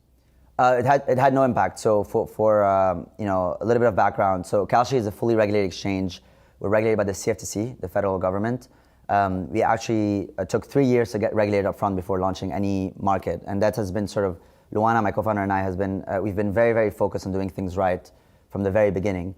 And it's really interesting because it's really in those times that those types of decisions actually bear an impact. Because a year ago, sometimes you question what is the purpose of regulation? What is the difference, right? When you see a lot of exchanges, notably FTX and others, climbing the climb that they've had and a lot of volume, and there's a lot of zeitgeist and excitement.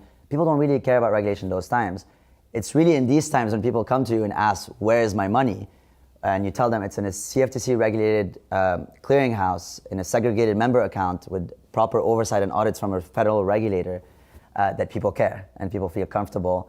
And our growth has been better than ever, and people feel very safe keeping their customer funds with us. So just to sort of break down and explain what you're talking about. So you guys are a CFTC-regulated exchange, and then you have a clearinghouse that clears your trades. The clearinghouse is actually an FTX-related entity, Correct. But because it's a regulated entity, it's still operational, and it's not seen the same sort of spillover Exactly. that some of the other FTX entities have seen. Precisely. So it's very interesting. So the entity is LedgerX. LedgerX was acquired by FTX back in fall 2021. LedgerX has been operational for 7 years now.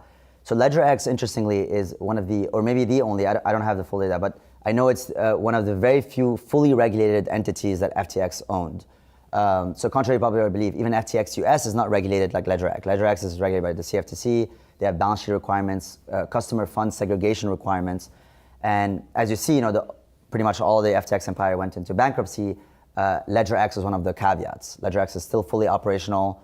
They're serving their customers as usual, and the executive team is there as the highest level of integrity. So it's been great working with them. What are some of the most popularly traded event contracts that you have on the platform right now, and how does that build up the target audience that you're even expanding into? Because are you in beta right now or emerging from that right now? Yeah, so we're launched. The growth has been amazing. A lot of the customers we're getting is traders, Wall Street traders. Some of them are individual for their own personal account. Others is smaller funds, up to some of the bigger funds that you might be familiar with. I think so currently today, actually, our most popular market is inflation. And it really ties to usually where trading volume is, it's where people's worries and concerns are. And I think inflation has been really top of mind for a lot of people. It has had a lot of impact. We've had a peak this year. We're starting to see the sort of tapering. And the interesting thing about inflation in terms of differentiated product is that there's no easy way to trade on short-term inflation today. The only way is to set up an ISDA with a bank. Super expensive process. There's lawyers involved. Takes a few months at least. And on Kalshi, you can just sign up a few minutes and you can put on the trade. So it has been a very exciting market.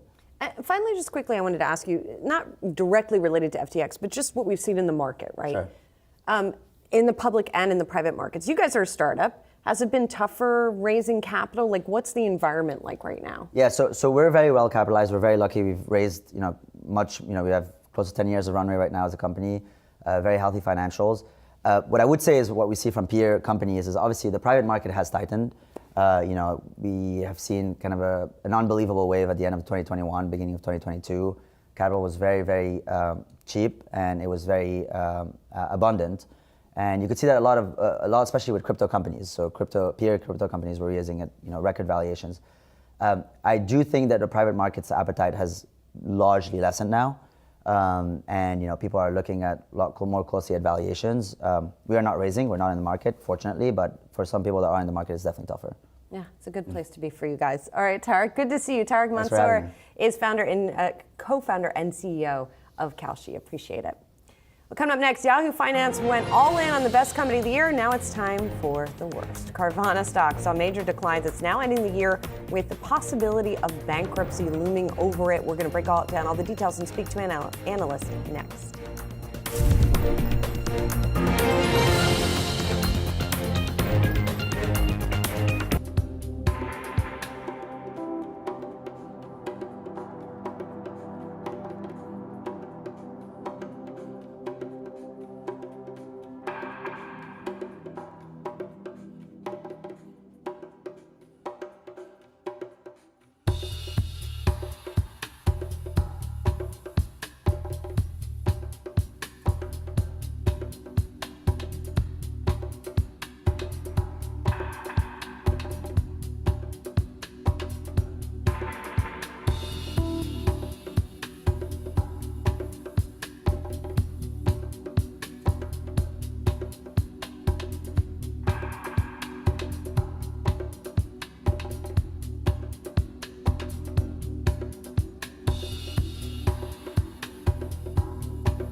Carvana is Yahoo Finance's worst company of the year. The online used car dealer stock looking to finish 2022 in bad shape despite a strong start to the year.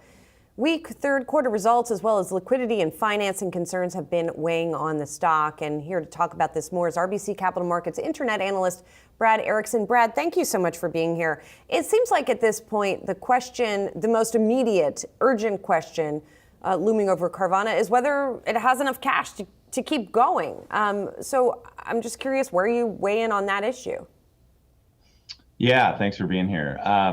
Nice to see you guys. So they've got, first of all, I mean, it's just, if we want to go through the numbers, they've got $4 billion technically of liquidity. The issue is a couple billion, more than a couple billion of it is in real estate and sort of tangible goods that technically are financeable. The problem is these guys have some fairly onerous covenants under their debt agreements, particularly the floor plan facility, right? The piece of debt that allows them to keep cars on the virtual lot, so to speak, where now they have to keep 20% of cash on the balance sheet to sort of cover that in the event of further demise. And so that's really the problem is there is a liquidity risk that is building here. They could, they have several quarters of cash technically, but of course, when you've got debt on the balance sheet to the tune of $8.5 billion against an equity value here just below $1 billion, you see things like the cooperative agreements between seven large creditors forming last week, preparing for what appears to be something more dire here coming up. Brad, I think a lot of folks would acknowledge this is an intriguing business, trying to disrupt the status quo. Do you see some form of, I don't know, strategic acquire here at some point, just given how far the stock has fallen, how far the valuation has fallen, and considering they do have something perhaps intriguing on their hands?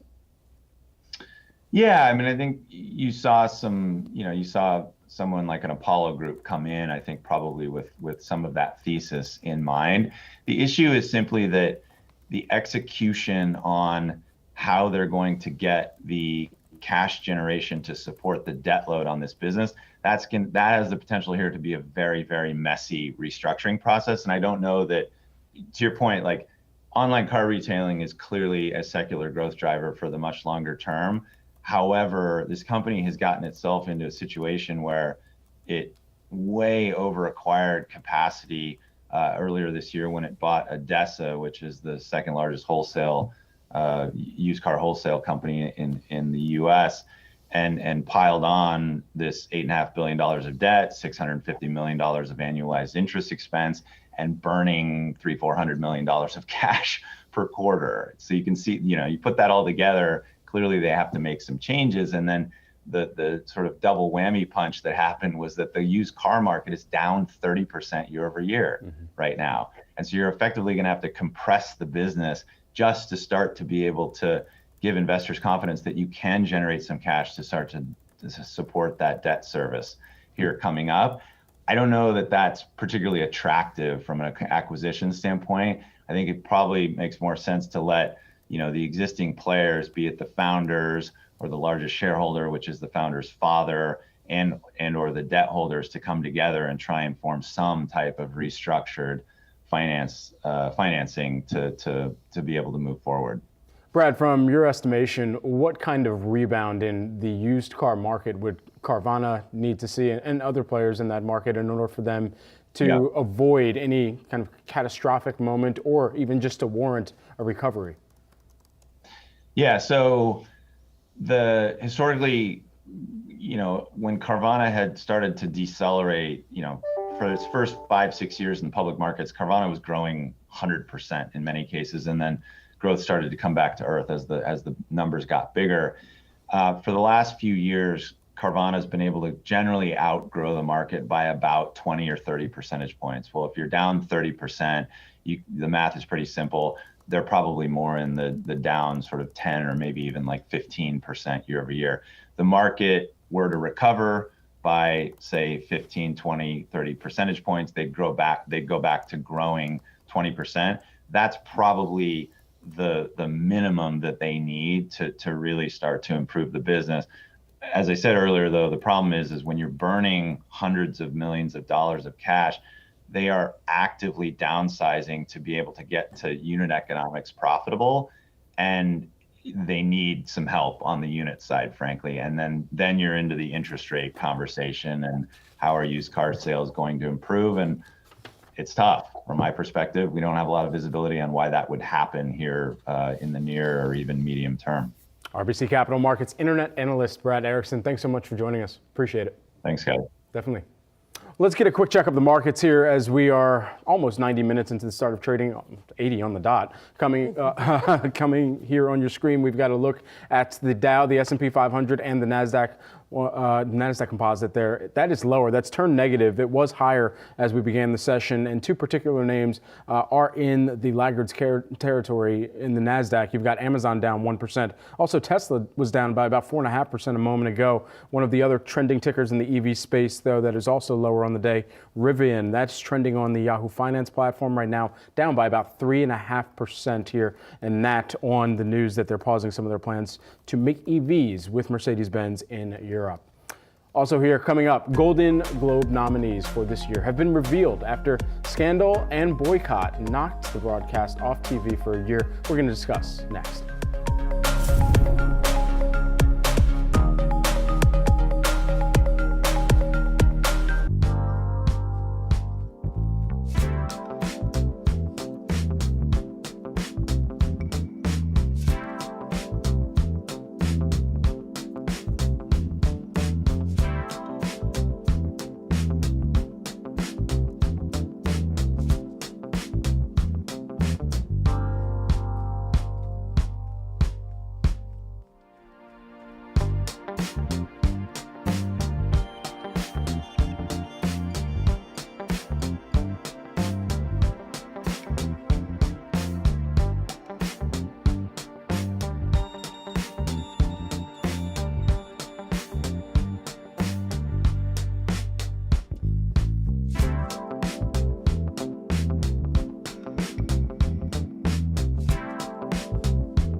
It's time for cover time, everyone. 3 stories, 1 minute each. We'll start with this today. Rivian is our trending ticker. It's climbing actually on our trending ticker page this morning after the Amazon-backed EV maker announced it's walking away from plans it had with Mercedes-Benz to build electric vans in Europe. You're seeing the shares there decline by about 3.3% on this news as well. This was called out in their most recent earnings period, too. Yeah, they said they want to focus on their sort of core business, right? Yeah. And so it seems like that's why they're stopping doing that. I love this. When I went back to see when this deal was originally announced in late September, you thought the press release, these companies were going to change the world and they were going to come out with all these electric vans and take them around the globe. Well, it fall flat on its face. Why? Because this company has lost billions of dollars this year. And I think you see the founder, RJ Scaringe, really look internal and think, you know what? We have to focus on our operations here. We cannot be doing all these things. Let's just focus on making our EVs that really, I don't know, not a lot of people are buying. Yeah, they said at this time we believe in focusing on our consumer business as well as our existing commercial business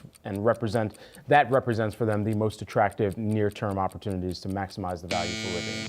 All right, Golden Globes have announced its 2022 nominees. Up for Best Picture in the film drama category is Avatar, Elvis, The Fabelmans, Tar, and Top Gun Maverick. I saw none of these except for Top Gun Maverick, so I will just speak to that. Really enjoy Top Gun, rooting for it. Go Tom Cruise. I haven't seen any of these.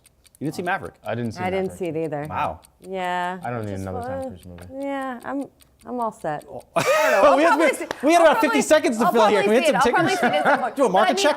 But it's also interesting if you look at it like who made what, right? That's always the question we ask with the Golden Globes as well. Like, will some of these films get a boost? Top Gun Maverick, I think of those as the only one that won at the box office. Avatar: The Way of Water, we don't know yet if it will do well at the box office because it hasn't come out yet. It comes out on Thursday, I believe. Right. And so, the others are sort of more art house films that were not. That we never hear about. Yeah, I mean, I've heard of all of those other movies. I want to say the Knives Out one. Yeah, but that one got nominated for Best Comedy or Musical. Yes. So there are obviously different categories here. So we'll see. The Top Gun movie just inspired me to wear my aviators more. I was very excited about it. I actually bought another pair because of that movie. Well, I'm glad I have three. That did that for you. One for each. And car. Ray-Ban thanks you as well for that. As NASA's Orion mission successfully splashed down in the Pacific Ocean yesterday, the NASA administrator spoke to a SpaceX engineer over the weekend. And asked or related that they had this conversation in the past and asked if Elon Musk's deal with Twitter will be a distraction to SpaceX and its commitment to NASA. The engineer assured this NASA official that it wouldn't be an issue. I mean, this NASA official said that they have a good relationship, he and the person from SpaceX, and so it was sort of a lighthearted exchange, if you will. But it does speak to sort of the blowback, right, for Elon Musk and his other businesses. There was also an anecdote from over the weekend where, for some reason, Dave Chappelle brought Elon Musk up on stage when he was doing a set in the Bay Area, and Musk got booed by the crowd. So, a lot of different repercussions. Looks like this NASA person gets to keep their Twitter account. No, but on a serious note, that's why you've seen Tesla shares under serious fire. Losses accelerating today, and the stock has sold off significantly since this Twitter deal. And the selling of those shares that Elon has held on to, just to make sure that he could finance the Twitter deal. Also, SpaceX has been probably the better run of the Elon Musk companies. Yeah, well, we don't know how it does day by day, except seeing what the various launches do. All right, that does it for us on this Monday morning. Rochelle Akufo has you for the next hour, and she's going to take a deep dive into the state of China's economy as that country looks to heal from COVID-19 woes and lockdowns. We have now all three major averages in the green. Stick with us right here on Yahoo Finance.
Welcome to Yahoo Finance. It's 11 a.m. on the East Coast and 8 a.m. on the West. I'm Rochelle Akufo, and here's a look at what I'm watching today.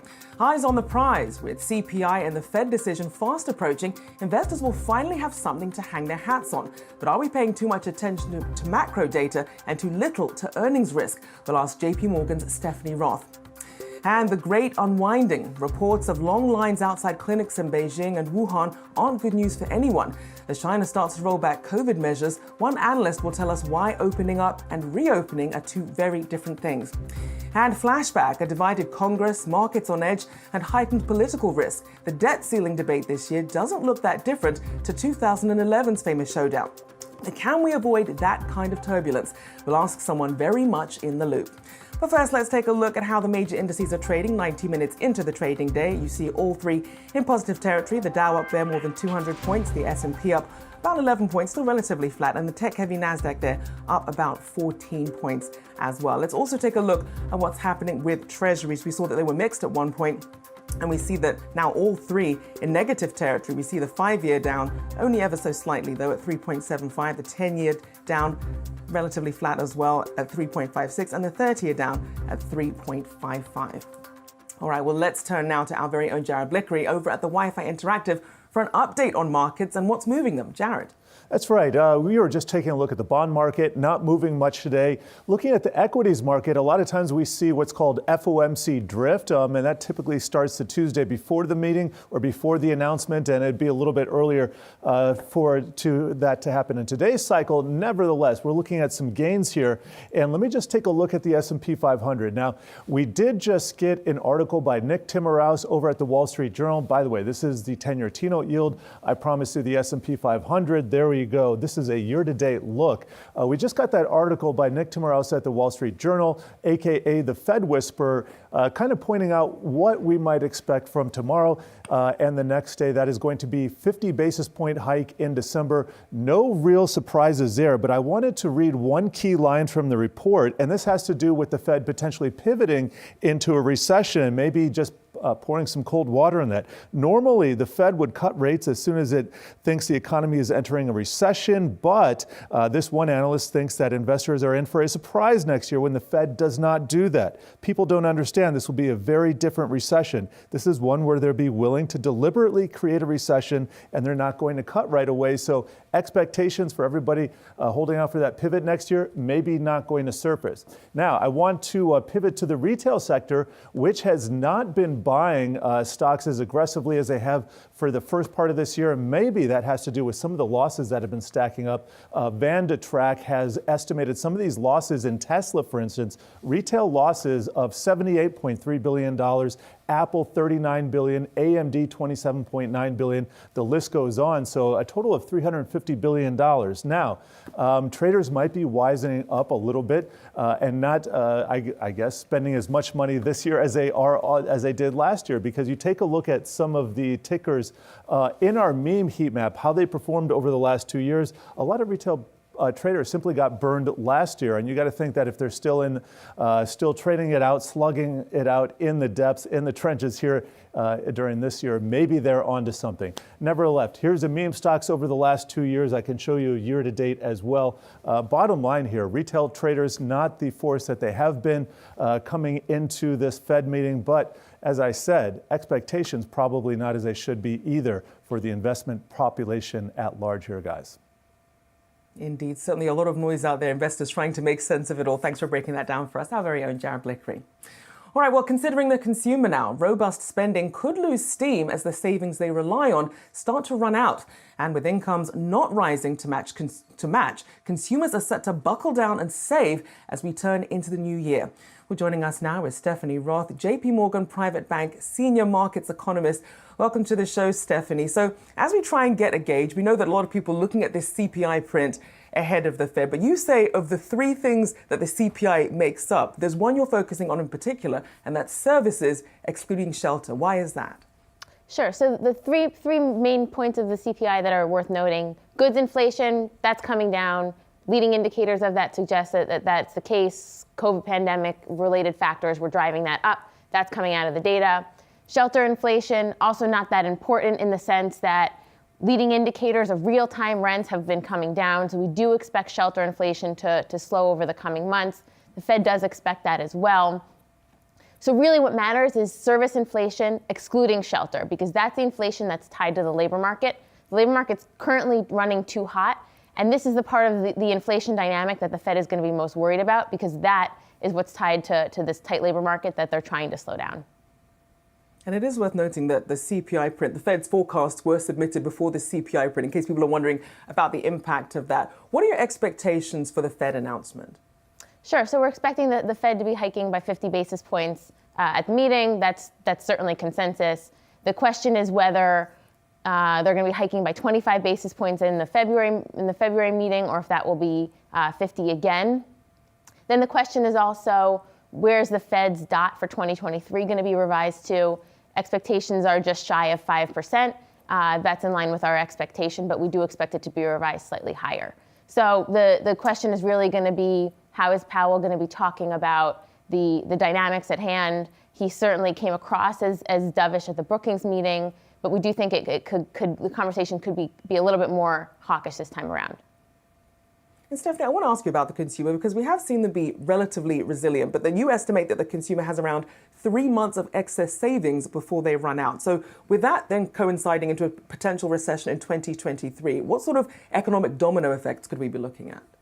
Exactly. So the consumer has about $1.5 trillion worth of savings. What does that mean for regular people? That does translate to about 3 months worth of savings, at least for the bottom 60% of income earners. The bulk of the savings are really concentrated at the top, in which case those people have a low propensity to spend. So when we're talking about 3 months worth of savings, that will get us into the beginning part of next year. And yeah, you could get a handoff from real incomes, because now that inflation is coming down, consumers are earning a bit more money on a real adjusted basis, but that handoff is going to be really difficult. So our expectation is that the consumer is going to be slowing down at a time where financial conditions are really quite tight, and the economy is likely to slip into recession around the middle of next year. And Stephanie, with that in mind, I mean, people seem to have at least something of a handle on what the Fed is going to do, barring any sort of extremes in the data. But I want to ask you about this, because Morgan Stanley's Michael Wilson called the CPI in the Fed meeting yesterday's news, and he said we should actually be focusing on earnings, which could contract more than expected into 2023. What is your take on that picture, and how we might see that playing out in the real economy?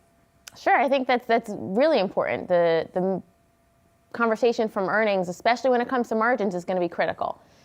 It's really going to be about the labor market dynamics. And if margins are not coming down, then companies are not going to slow down the pace of hiring. So it's really all about company margins and whether they're rolling over enough for companies to do more significant layoffs. Right now, it's mostly concentrated in the tech sector, which is related to overhiring during the pandemic. So we really want to see now, is our margins going to really result in a slower pace of hiring? Companies had so much trouble hiring during the pandemic, they're not going to be slowing down that pace unless their margins are really under pressure.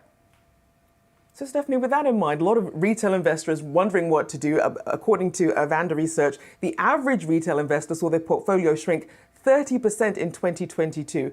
How is what they're doing different from what you're seeing institutional investors doing? So one thing that we're recommending for clients and across the board would be adding duration to portfolios.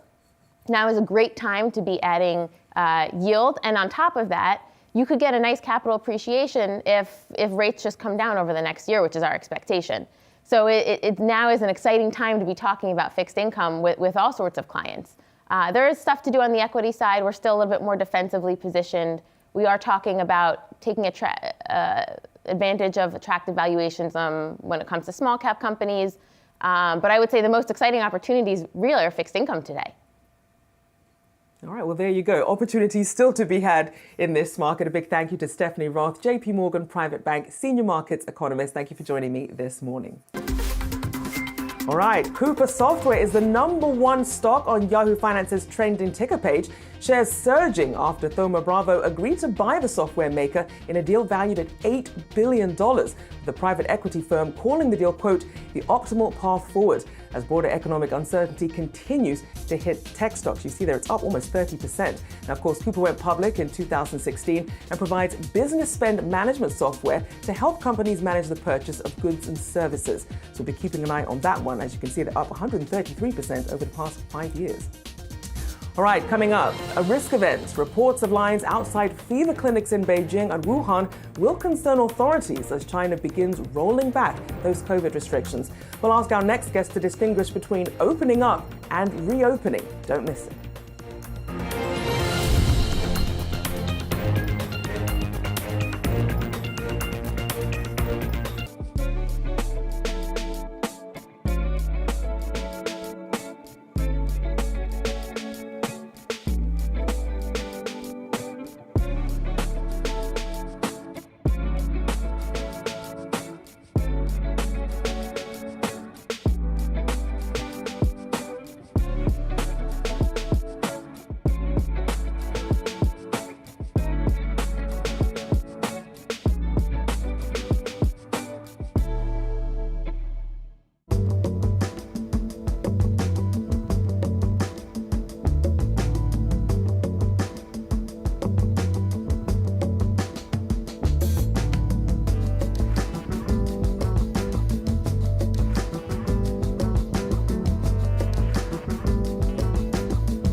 Now it's time for our chart of the day. As China takes steps to roll back its zero COVID policy, let's take a look at active cases in the country. You see they're ticking up higher in the last few days, with hospitals reporting a surge in patients.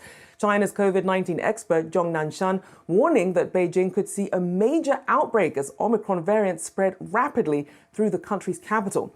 Still, China announced today that it's deactivating its COVID tracking app. So an interesting move there.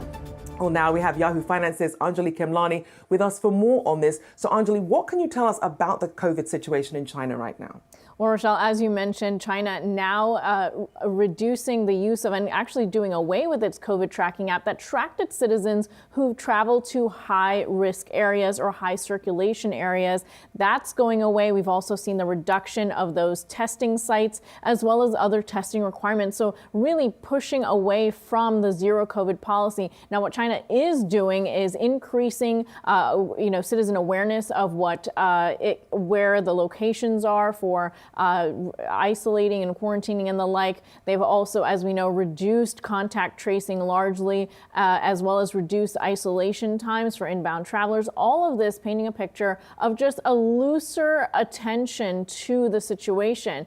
China's citizens now are complaining about long lines at testing sites because of the reduction. And we've also seen some concerns about the fact that these cases may not be being logged. So while we are still tracking an increase in cases in some parts of the country, there are some concerns that not all the cases are in fact being tracked. So that downward trend that you're seeing may not entirely be accurate for the COVID cases right now. I mean, certainly worrying, especially when you don't have the tracing in there either. And what about China changing its vaccine and COVID drug protocols as COVID zero comes to an end? Absolutely. So they're definitely ramping up on the vaccine administration. Really some concern, especially for the older population, knowing that those are going to be the most vulnerable. And that's kind of why they're also ramping up the hospital building or facilities and fever clinics in some of these smaller areas of the country. There's also been a release of useful drugs to use to deal with some of the symptoms at home, kind of like what we see here. They don't necessarily have as many treatment options over there. So you're talking about normal cold and flu drugs and the like, and the government has made sure and is asking for companies to ramp up production to make sure that they can meet demand of what they anticipate will be a surge in demand of these items. And Anjali, elsewhere in the healthcare space, Amgen just agreed to buy Horizon Therapeutics. Tell us about that. That's right. So Amgen, the winner in this race, Horizon was fielding some interest from Sanofi and Johnson & Johnson earlier this year. The company known for catering to autoimmune disease and severe inflammation diseases. It does have one drug on the market, and this deal closing at over $26 billion. That's pretty high. It's the highest number this year for deals, but of course is completely eclipsed by what we saw a couple of years ago with that Bristol Myers Squibb and Celgene at $74 billion and AbbVie and Allergan for $63 billion. But still, considering the sort of slowdown in what we've seen in the biotech M&A space, this is the largest deal of the year, so it clinches that award. It does seem to be still seeing movement in that M&A space for biotech. Great stuff. Thank you very much, Anjali Khemlani, there for us. All right, now let's turn to how relaxing those COVID-19 policies are set to affect the Chinese economy. For a macro view, let's bring in Ben Emons, Senior Portfolio Manager and Head of Fixed Income and Macro Strategy at New Edge Wealth. Thank you for joining me this morning. So first, I know we want to talk about this distinction between opening up and reopening so we can really get an understanding of the path that China's on. Indeed, and good morning. Thank you for having us. There is a difference between reopening and opening up because reopening is just like what we've experienced. So as you were highlighting in the previous segment, you're seeing a major outbreak happening. That's really because of the economy is starting to reopen. As you relax all those restrictions, then you could expect a major wave coming through now, but it's not going to set back the economy near term. They want production to come back up. The data that come out later this week will show a big depression in production. So that has to be renormalized, same as retail sales. That's reopening. That's, I don't think, any different for what we have experienced in the United States or in Europe or elsewhere. I will actually expect that the Chinese consumers will probably behave similarly as what we did. You go out there and relive your life and spend. But the opening up of the economy is about foreign investment coming into China. And with everything that China has always guarded so much about its economy and limited foreign investment to an extent, it's an interesting dynamic to see the reopening of the economy while the Chinese policymakers start to re-emphasize that they want to open up their economy for longer-term structural investments. If that both happens at the same time, that's a major, major macro event in my view for the next few years. Certainly, if they're both happening at the same time. And we know that China has been reevaluating some of its strategic partnerships. We saw Reuters reporting that President Xi said he's looking to buy oil and gas in yuan during his trip to Saudi Arabia, really shoring up Beijing's position, wanting to have the renminbi be more widely used as a global currency and chip away at the dollar's dominance. What sort of impact do you see that having? This is important because, China has been doing this on and off, this policy of internationalizing the yuan since 2009. And one thing that has never happened is this pending deal. The Chinese authorities overnight said that they hadn't finalized it yet, but so that means it's coming.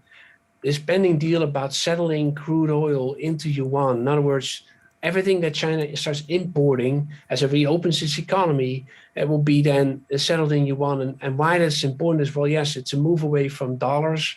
It's a move away from the reliance on dollars, but it's also about basically the ability for China to strike a deal with Saudi Arabia, really geared towards its economy and not being dependent on any other country, including the United States, for energy imports. I think that's key for the Chinese economy itself. It puts, of course, let's say, a bid on their crude oil over the future in the near future, meaning crude prices may not decline so much anymore from here as a result of that type of settlement, that type of deal. So another development alongside of the reopening and the discussion about opening up its economy. I mean, the pressure does really seem to be on, not just politically, but economically for China with this reopening. What do you think is going to make or break this reopening and opening up?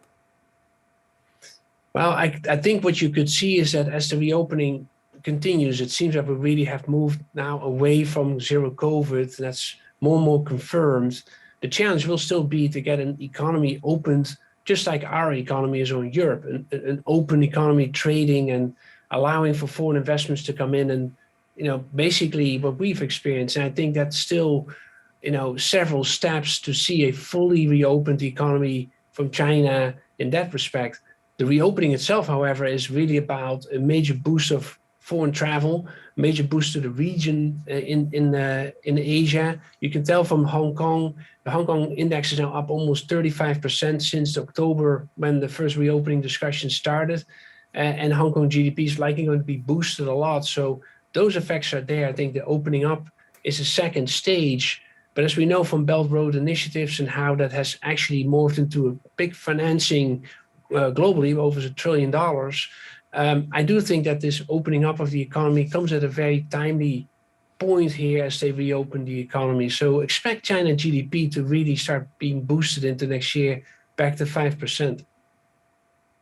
And Ben, I know that you also take a look at China's PPI as a gauge of sort of global deflation and inflation. What are the signals that it's telling you right now? And what could that mean for the US economy?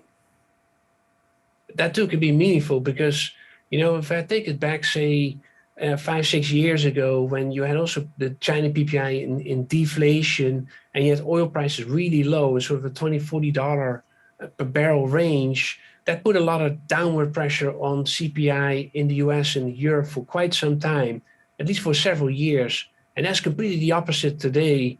China PPI is indeed in deflation because of the restrictions. That's all being eased. And they're having this energy demand. On top of that, oil prices are on average at least $40 to $50 a barrel higher than from that time. So the impact on our CPI in the future, not tomorrow's report, but in say the next number of months, could be significantly again that energy prices are going to go up and that expectation of inflation is going to rise again. So it's something to really watch because as Xi Jinping negotiates this deal in Riyadh to settle oil in yuan and start importing more and more oil from Saudi Arabia, reopening the economy, at the same time, the PPI data in China will start to reflate, as we say. It comes out of deflation territory into positive territory. That will actually impact global PPI. So, and that's food, that's energy, that's commodity demand. So it's something to really watch for as we have so much benign expectations in the market currently about slowing down of inflation next year, and particularly in 2023. Certainly a data point we have to keep an eye on. As we look at the whole picture, a big thank you to Ben Emons, their Senior Portfolio Manager and Head of Fixed Income and Macro Strategy at New Edge Wealth. Thank you so much. All right, coming up, too many people, too few homes. The housing shortfall has been a problem in America for decades. But how do you build home equity without the house? We'll speak with an expert on whether Biden's plan of action has actually worked. That's next.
An interesting finding out of Redfin's predictions for home sales in 2023 released today. Now, home prices will see their first year-over-year decline in a decade, and home sales will fall to their lowest level since 2011. Well, here with more on the future of housing is Mark Norman, Associate Dean of the Schack Institute of Real Estate at NYU School of Professional Studies. Good to have you on. So I first want to get your take on these findings from Redfin. Are you seeing trends going in that same direction? We are seeing trends go in that same direction. Thank you for having me, by the way. But at the same time, we have a supply problem with housing. So there's still so much housing that's out of reach for Americans that we'll see the price declines, but I think the income gains that we're seeing lately still aren't keeping up with the prices that we're seeing in the market, in most markets. And as you mentioned that supply issue then, how much imbalance is there between the buyers and sellers' demand and selling right now? Yeah, I mean, it's really interesting because there's been this sort of uptick, but we, for the last 20 years, have underbuilt the housing. I think the housing crisis actually exacerbated that. In 2008, right, we saw the sort of demand go down, but it never came back in terms of supply. And now that we're in this inflationary environment, I feel like we're in a place where the housing can't keep up with the demand. So even though we see this decline in prices, I don't know that we see more people that can actually afford houses. And that's really the issue right now. Because there really was that fear coming out of the housing crisis that led to the underbuilding, really not sure what was going to happen with the housing market. But I want to ask you, in terms of policy-wise, is there something, whether it's zoning or other ways, that could help perhaps alleviate some of these stresses? Yeah, I mean, I think there are a couple of things, and I think it's interesting because it's less on the federal level and more on the state and city level, and that's trying to increase that supply and also trying to sort of ease some of the restrictions on builders so that housing can be built quicker. So that at our current capital markets conference, the mayor of New York announced, a number of different ways that they might work to speed housing. We're also seeing in places like California this switch to allow multifamily units in single family neighborhoods. And then we also see alternative lenders coming in to say, we'll actually, evaluate buyers in different ways than the traditional market might. So maybe not looking at a steady income over time, but creating a space so that those gig workers and contract workers that might have steady incomes but not as legible as a standard worker might be able to have access to housing in ways that the banks aren't really underwriting. And that could be a real game changer because we know how tough it is for first-time home buyers at the moment. And even when you look at mortgage rates, we're seeing that the average 30-year fix has roughly doubled from the start of the year. What are your expectations going into 2023 in terms of affordability and what we might see with mortgage rates? Yeah, I mean, I think mortgage rates are going to stay high. And actually, when I say high, they're going to go back to probably what's a new normal, right? I think we really got used to a low interest rate environment over the last 12 years. But if we look at the last 30, we're actually coming into a place that's more in line with traditional mortgage rates. But I think we have to get used to that. It's going to take probably a number of years for prices and housing stock to adjust to that kind of mortgage environment. But the 6 to 7% interest rate isn't an anomaly unless you're just looking back at that last 10 years. I think one of the other things, though, is that we don't build starter homes in the way we used to. So homes got bigger, prices increased, and the market met it there. But that really put housing out of reach for a lot of first-time buyers, especially. And Mark, I do want to ask you about the rental market, because obviously renters also being squeezed as there isn't enough supply for them to be able to get into houses. What are your expectations there? And any sort of policy things? We know that in parts of Asia and Europe, there are some regulations on rent growth that could help people. Anything that potentially could help here in the US? Yeah, I mean, once again, it's so city by city in the sense of, right, California, New York have rent stabilization programs that might keep the sort of inflation in rents in check, but also might constrain supply. Other places you don't have those sort of limitations on, how rents can increase. But you also, in places like Texas, actually have that increasing supply that keep prices relatively stable, except of course hot markets like Austin and now Dallas. But it really is a matter of supply. And to the extent that we don't have the supply, I think we need the supports. We're also seeing those supports, some of those supports diminish, right? So the eviction moratoria or the pandemic programs that helped renters get through this period are going to be expiring. So I think we're going to see a little pain in the housing markets for a while, especially among the low and moderate income renters and borrowers for mortgages. Tough times ahead indeed. A big thank you for joining us, Mark Norman, Associate Dean of the Schack Institute of Real Estate at NYU. Thank you for bringing your insights. All right, foul play at the European Parliament. 4 people have been detained by Belgian police, including EU Parliament Vice President Eva Kaili. That's after a search of 16 homes in and around Brussels. Now, the investigation is in regard to suspected bribes by Qatar. They are also looking into whether Qatar tried to influence the legislative body's economic and political decisions. The raids uncovered about 600,000 euros in cash, as well as cell phones and computer equipment. All right, coming up, the wheels are coming off. The used auto market has long been a lead indicator for the health of the US economy. But one company has got real problems of its own. We take a closer look at a former pandemic darling. That's next.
Last week, we brought you Yahoo Finance's Company of the Year, which was Costco. And today we're announcing the worst company of 2022, and that's Carvana. Now, despite a strong start to the year, Wall Street thinks this could be its last ride as bankruptcy fears escalate. We're here to discuss is Yahoo Finance's senior columnist, Rick Newman. This is not a title anyone wants to have. Unfortunately not. When we do our Yahoo Finance Worst Company of the Year feature, we ask our audience to tell us what they think is the worst company of the year based on their experiences as investors and as consumers. So we got more than 5,000 responses this year. Carvana actually came in third. Meta and Tesla both got more votes for worst company of the year, But Carvana is so much smaller than those other companies, and it got a lot of call out from our audience who answered the survey. So we looked at what was going on there and just decided, based on what's happening at Carvana, it was a no-brainer for worst company. The stock has lost 97% of its value this year. Just a year ago, this was considered a pandemic darling, as you said in the tease, Rochelle. And what has happened this year has basically been two things. The company did not prepare itself for the turnaround in the used car market.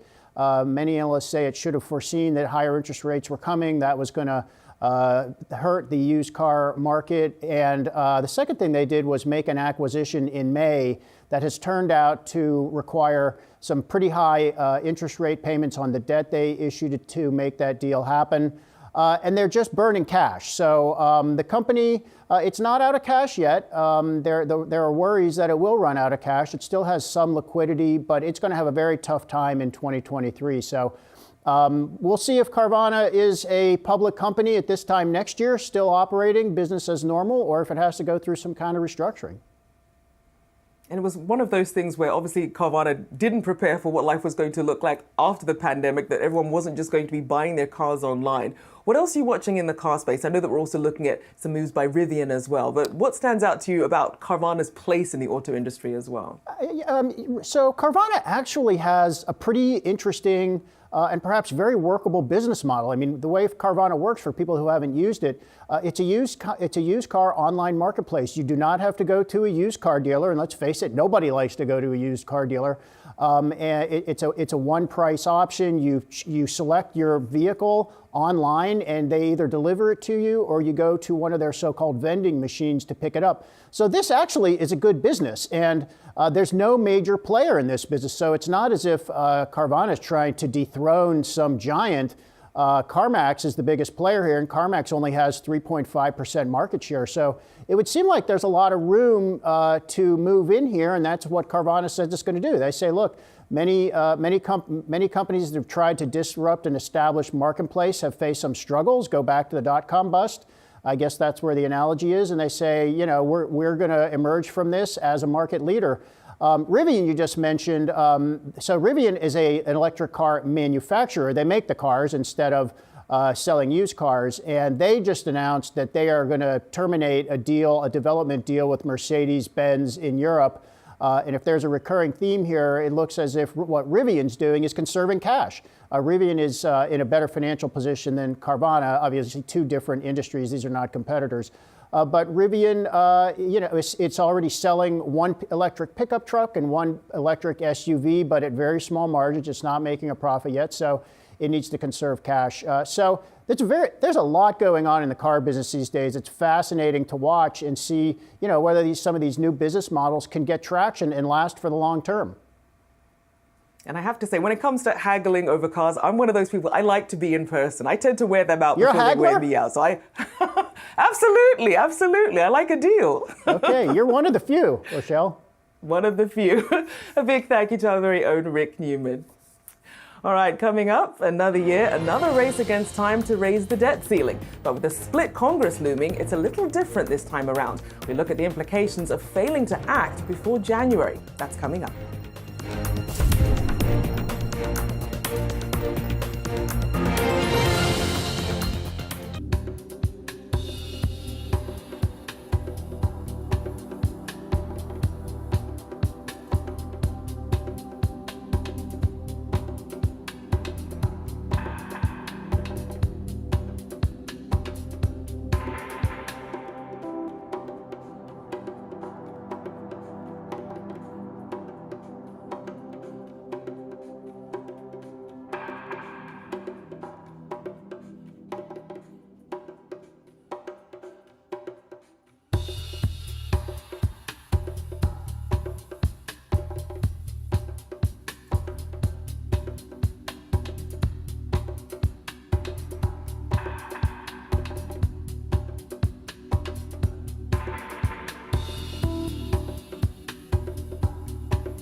Now to my neck of the woods, Washington, D.C. And could this year's battle over the debt ceiling rival the famous brinkmanship that we saw back in 2011? Now, that was when the world's biggest economy lost its AAA credit rating after a period of wild market volatility. Well, JP Morgan CEO Jamie Dimon added his voice to the debate yesterday, saying the Democrats should get on top of the issue now and avoid catastrophe. Well, let's get to Yahoo Finance's Jen Schonberger for more. Hey, Jen. Good morning. That's right. House Republicans expected to use the nation's borrowing limit as leverage to extract policy changes from Democrats next year, setting the stage for what could be a major showdown that could rattle markets.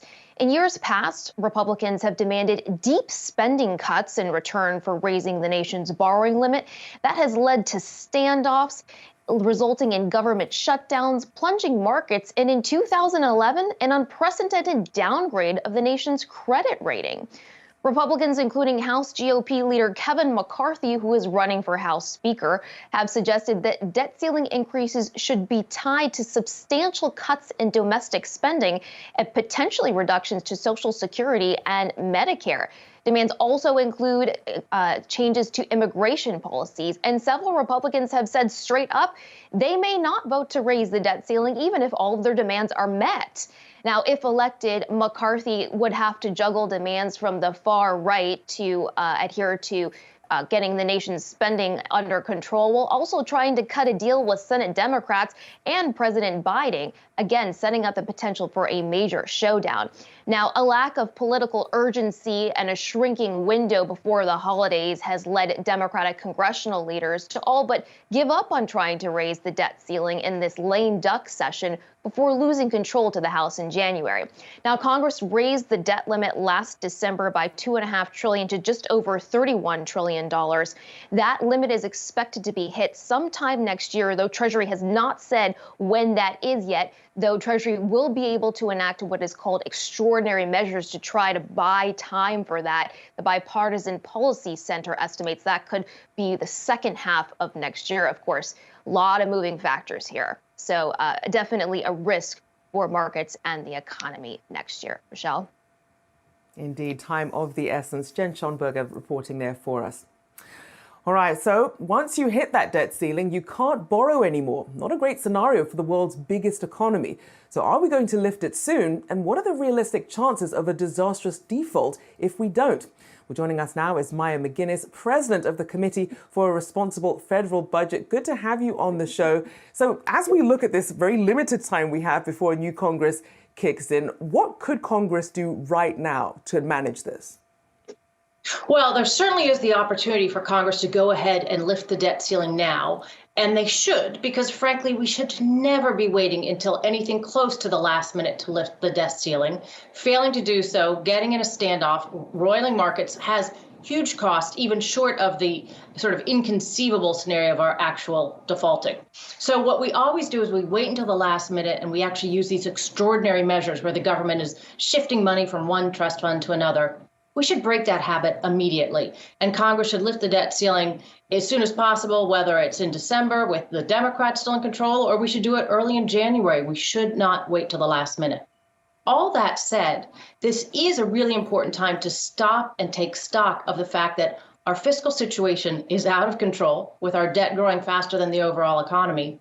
And all of that borrowing is contributing to the upward pressure on inflation.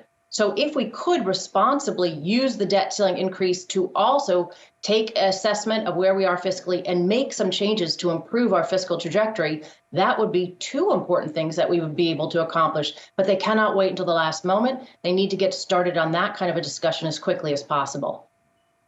And Maya, you mentioned some of the changes. What changes would you like to see in a bill versus what we're actually likely to get, particularly in January? Yeah, well, what we've seen for the past 4 out of 6 debt ceiling increases, in fact, is that they lifted the debt ceiling. And keep in mind, the debt ceiling is merely approving borrowing, the ability to borrow for borrowing that has already been put into law. So it has to get done, and all contributions from all parties of borrowing have made that situation that the debt was so high. But for 4 of the past 6 debt ceiling increases, they also put in policies that increase the debt as well. And this is like the kind of negotiating you can only see in Washington, where both sides make things worse, and they tell themselves they've done a great job for working on things together.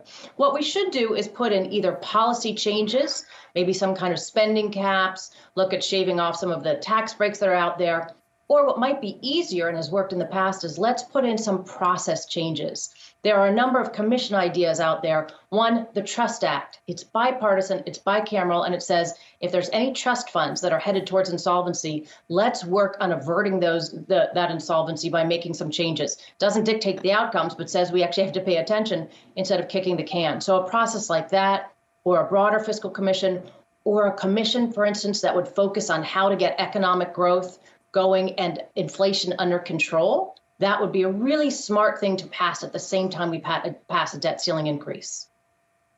And Maya, for the average person, when they're hearing about the national debt, the dots don't really connect as to how it affects their everyday lives. Put to us, what exactly is at stake here? Yeah, that's exactly right, that this is not the issue that's front and center for most American families that are struggling with the daily challenges of the economy. But actually, the debt is the foundation of the entire economy in that it affects everything. So it affects growth. If our debt is too high, it slows economic growth. If our debt is too high, it pushes up inflation and pushes up interest rates, things we're seeing right now. It means that we're not as able to respond to the next crisis. Like, for instance, during COVID or the Great Recession, we borrowed a lot, and that's exactly what we should have done. But in order to be ready to borrow for the next emergency, we have to be more responsible when the economy is strong, like it is now. And finally, it leaves us dependent on borrowing from other countries overseas. And some of those countries are starting to pull back on their willingness to borrow to the U.S. That's going to increase our cost of capital. And all of that trickles down to, if it costs the government more to borrow, it's going to cost you more to borrow to get a mortgage for your house, to borrow for whatever consumer durables, the car, credit cards, all of those things ripple down. The effect ends up hitting consumers, and it lowers our standard of living, and it makes the cost of a lot of things we're borrowing for much more expensive today. And when you have governments and individuals living overseas also owning about a third of national debt as well, what are some of the risks that come with that to financial markets? Well, it certainly means that you have other countries that have more power over the interest rates and the stability of U.S. Financial markets. But let me point out, it's particularly troublesome when some of the countries that we're borrowing from are not aligned with us in terms of our global goals. And so it's become a geopolitical risk, which is why we've had a number of people from the national security agencies say that the single biggest threat we are facing in the country is our high and unsustainable debt levels. That makes us dependent on other countries. And if we're not aligned with them, because economics is really the new way of dealing with diplomacy and national security, it makes us much more vulnerable in all of those global situations, both economically and in terms of national security. That is not a position we want to put ourselves in. And for some reason, we are doing so of our own accord. All we need to do is gradually put in place a plan that would bring our debt down, stop borrowing for everything. If something's worth doing, it's worth paying for, and we could start to get that fiscal situation under control. That would improve our economy, and it would improve our situation in terms of national security. We'll have to see how far we get with that, especially as a new Congress comes in and the balance of power shifts a little more. A big thank you to Maya McGuinness, there, President of the Committee for a Responsible Federal Budget. Thanks so much. All right, coming up, picking up the pieces. Sam Bankman-Fried says he'd love to start a new business to pay back victims of the FTX collapse. Meanwhile, another former crypto titan is apparently hiding out in Serbia. Your DeFi Roundup is next.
The House Financial Services Committee is set to hold a hearing tomorrow to investigate the collapse of crypto exchange FTX and, of course, its disgraced founder, Sam Bankman-Fried.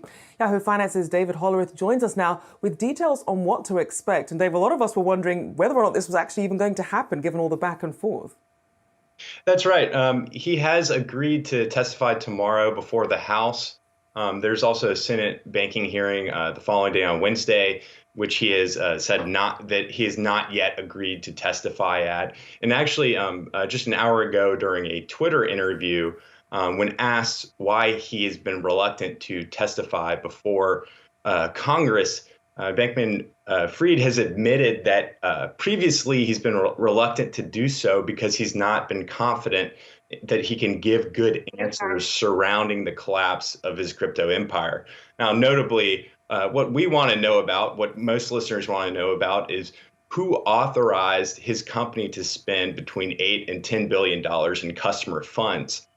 And while Bankman-Fried has previously, almost famously so at this point, tailored his responses with "I believe so," "I didn't knowingly," things like that, which sort of cuts down how much clarity we can get around the situation. We're hoping that, along with the testimony of, or the testimony of the new FTX CEO, John J. Ray, that we'll be able to get a little bit more clarity on that. Congress members also, might take a different tack by asking about other parts of FTX's business. There's still a lot of questions in the funding of that company and where the money has gone. So there's a lot to get at, even if we don't get at the big answers. And of course, Binance, another name we're looking at, because U.S. prosecutors are looking to charge Binance for possible money laundering violations. So what's the latest there? Yeah, it's either one side or the other, I guess. We have a report from Reuters this morning which revealed that the DOJ prosecutors may be close to concluding a long-running investigation into whether the crypto exchange violated U.S. money laundering, criminal, and sanctions laws. The report highlights that DOJ prosecutors believe there is enough evidence in this 5-year investigation to press charges. And that would include against Binance executives, including CEO Changpeng Zhao. But also, the report has highlighted that officials of the DOJ are considering or discussing possible plea deals with the company that could keep the investigation's results away from the public eye. Now, we're also looking to see how that probe, which is longer dated, may play into a similar probe that's going on into the collapse of FTX. Obviously, Changpeng Zhao and Sam Bankman-Fried are both famously rivals in the crypto sector. Certainly lots of people will be tracking that, lots of creditors involved there. A big thank you to our very own Dave Hollerith. Well, that does it for now. I'm Rochelle Akufo. Thanks for watching, and I'll see you tomorrow.